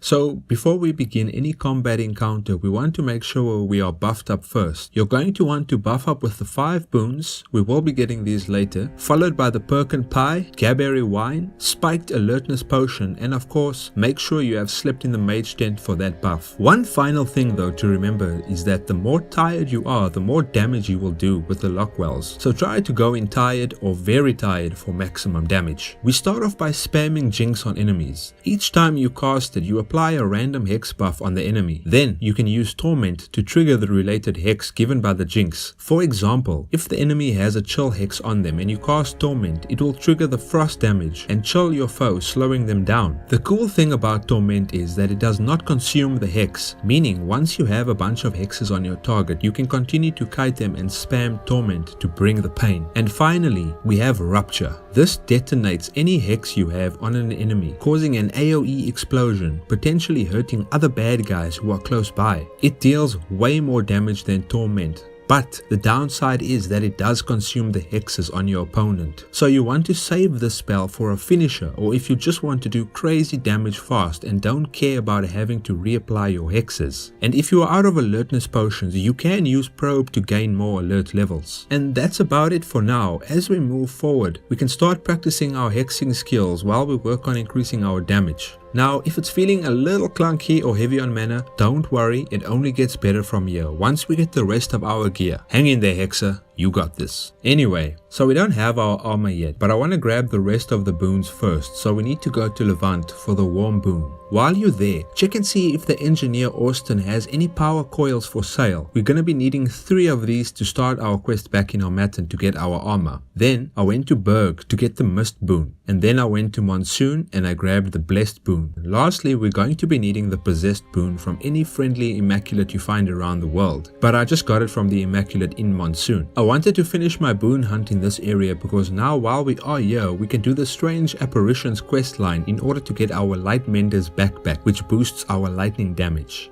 To get started on this quest, go to the Spire of Light and pull all the levers. An apparition will appear on the bridge outside the spire and initiate the quest. I've left a link in the description taking you to the wiki, showing you how to solve this quest line. After you have the backpack and the 5 boons, we can now focus on heading back to Harmattan to get our armor. So back to Harmattan we go. When we arrive, grab any skills from the trainer you might have missed out and check again for any spiked alertness potions and Gaberry Wine. You also might consider crafting some Ciezo Sivage, which gives us a little bit of mana regen. Now, to get our Rustlich armor, we need to start a quest called Rust and Vengeance in Harmattan. This quest involves traveling around the Antique Plateau dungeons to find 4 key gemstones, which will allow us to enter the Forgotten Research Lab and confront the Forge Master who drops the armor that we want. So remember, I told you to keep an eye out for power coils in Levant. Well, if you have them, great. If not, you can still check the craftsman shop in Harmattan for more. We need 3 to start the quest. Once you have the power coils, head over to the broken sword golem in town and interact with it to start the quest. So once you've done that, we need to find those 4 gemstone keys that I mentioned. They are found all across different dungeons in the Antique Plateau, and they are used to activate the large console inside the Forgotten Lab. I've also left a link in the description of this quest so you can find exactly where the keys are. At the end of this quest, we will fight the Forge Master. A quick tip is, you will only take damage after his minions are defeated, but he does resurrect them, so you need to act fast in that window to hurt him as much as possible. Great, so you killed the Forge Master and you got his sweet armor. So this set gives us a huge damage bonus of plus 25% in fire, decay, frost and lightning, and a total of minus 45% mana cost for all our spells, which is huge. Now, I haven't spoken about which faction to join yet because you can actually join any faction you want to. This is why I love this build, because you can play it multiple times across different playthroughs, joining different factions. But if you want to try a specific faction, you could start with the Heroic Kingdom, because you get a passive boon called Alchemical Experiment, which gives you an extra 15% in all damage.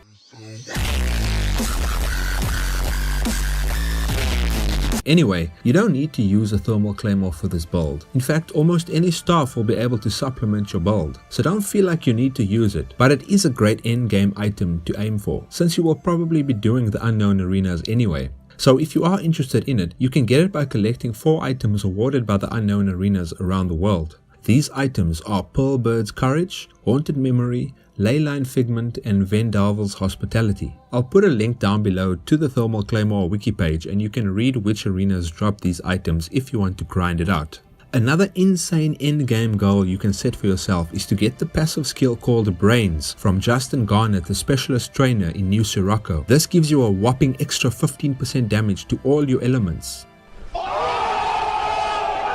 Now we get to the enchantments. Unfortunately, we don't have much in the way of enchantments. That's why I would argue they are completely optional, except for the Scholar's Staff enchant called Isolated Rumination, which gives us another minus 10% cooldown reduction, and the Flux enchant for our boots, giving us a 5% more movement speed and a 5% extra lightning damage. For your chest and headpiece, you could do a Shelter enchantment which gives us extra barrier, making you a bit more tanky in case you do take some damage in fights, but they are truly optional, and like the Thermal Claymore, they just give you something to aim for in the endgame.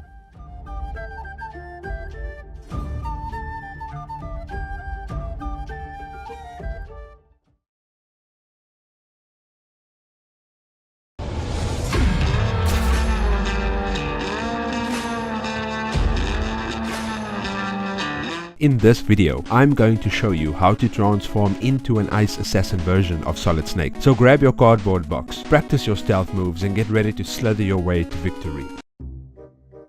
And a clap of my ass cheeks. What was that noise? Okay, if you say so.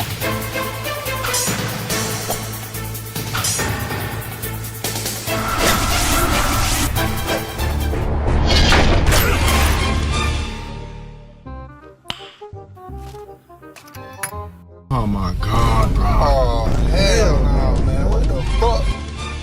This build focuses on 1v1 combat, but sometimes that can get pretty boring after a while. So, to spice things up, you can also dish out some serious damage at short and mid range using Elemental Discharge and some wicked skills inside the Sigil of Ice. But here's the catch. Your success as an assassin depends on your ability to manage your opponent's stamina bar as well as your own. It's like a game of tug of war, but instead of a rope, you're using the enemy's energy level. And if that's not enough, we can even rely on tricks like Confusion Hex to keep our opponent stun locked easier.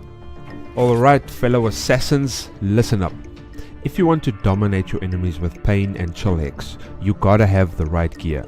So first things first, you need the Hail Frost Dagger. You can cripple your foes for a whopping 10 seconds, giving you enough time to heal and hit them from a safe distance. Now, let's move on to the armor. You'll need the Master Desert Veil, the Crimson Plate Armor and the Master Desert Boots. These babies will boost your necessary stats to become the ultimate Ice Assassin. You'll need the Brigand's Backpack for extra damage, but most importantly the Unimpeded Rolling, which helps you live longer. The initial setup for this class is pretty straightforward. You simply apply Cool and then you use Infuse Frost to buff your weapon, and then you can select one of the 3 possible openers: the Stealth Opener, the Range Opener, or the Sigil of Ice opener. Ideally, you will want to conserve your mana and utilize the class in stealth mode. Move from one target to the next with the goal of executing them with a single attack combo, unless you're facing a boss of course. It is important to note that your dagger will gradually lose durability over time, so I recommend obtaining the Gilded Shiver Dagger as a backup. Every opener style has its own unique combat rotation to follow. If you're using stealth, your rotation should consist of a backstab followed by a puncture. On the other hand, if you're not using stealth, your rotation should begin with an Elemental Discharge followed by a Mana Ward, puncture and Flash Onslaught.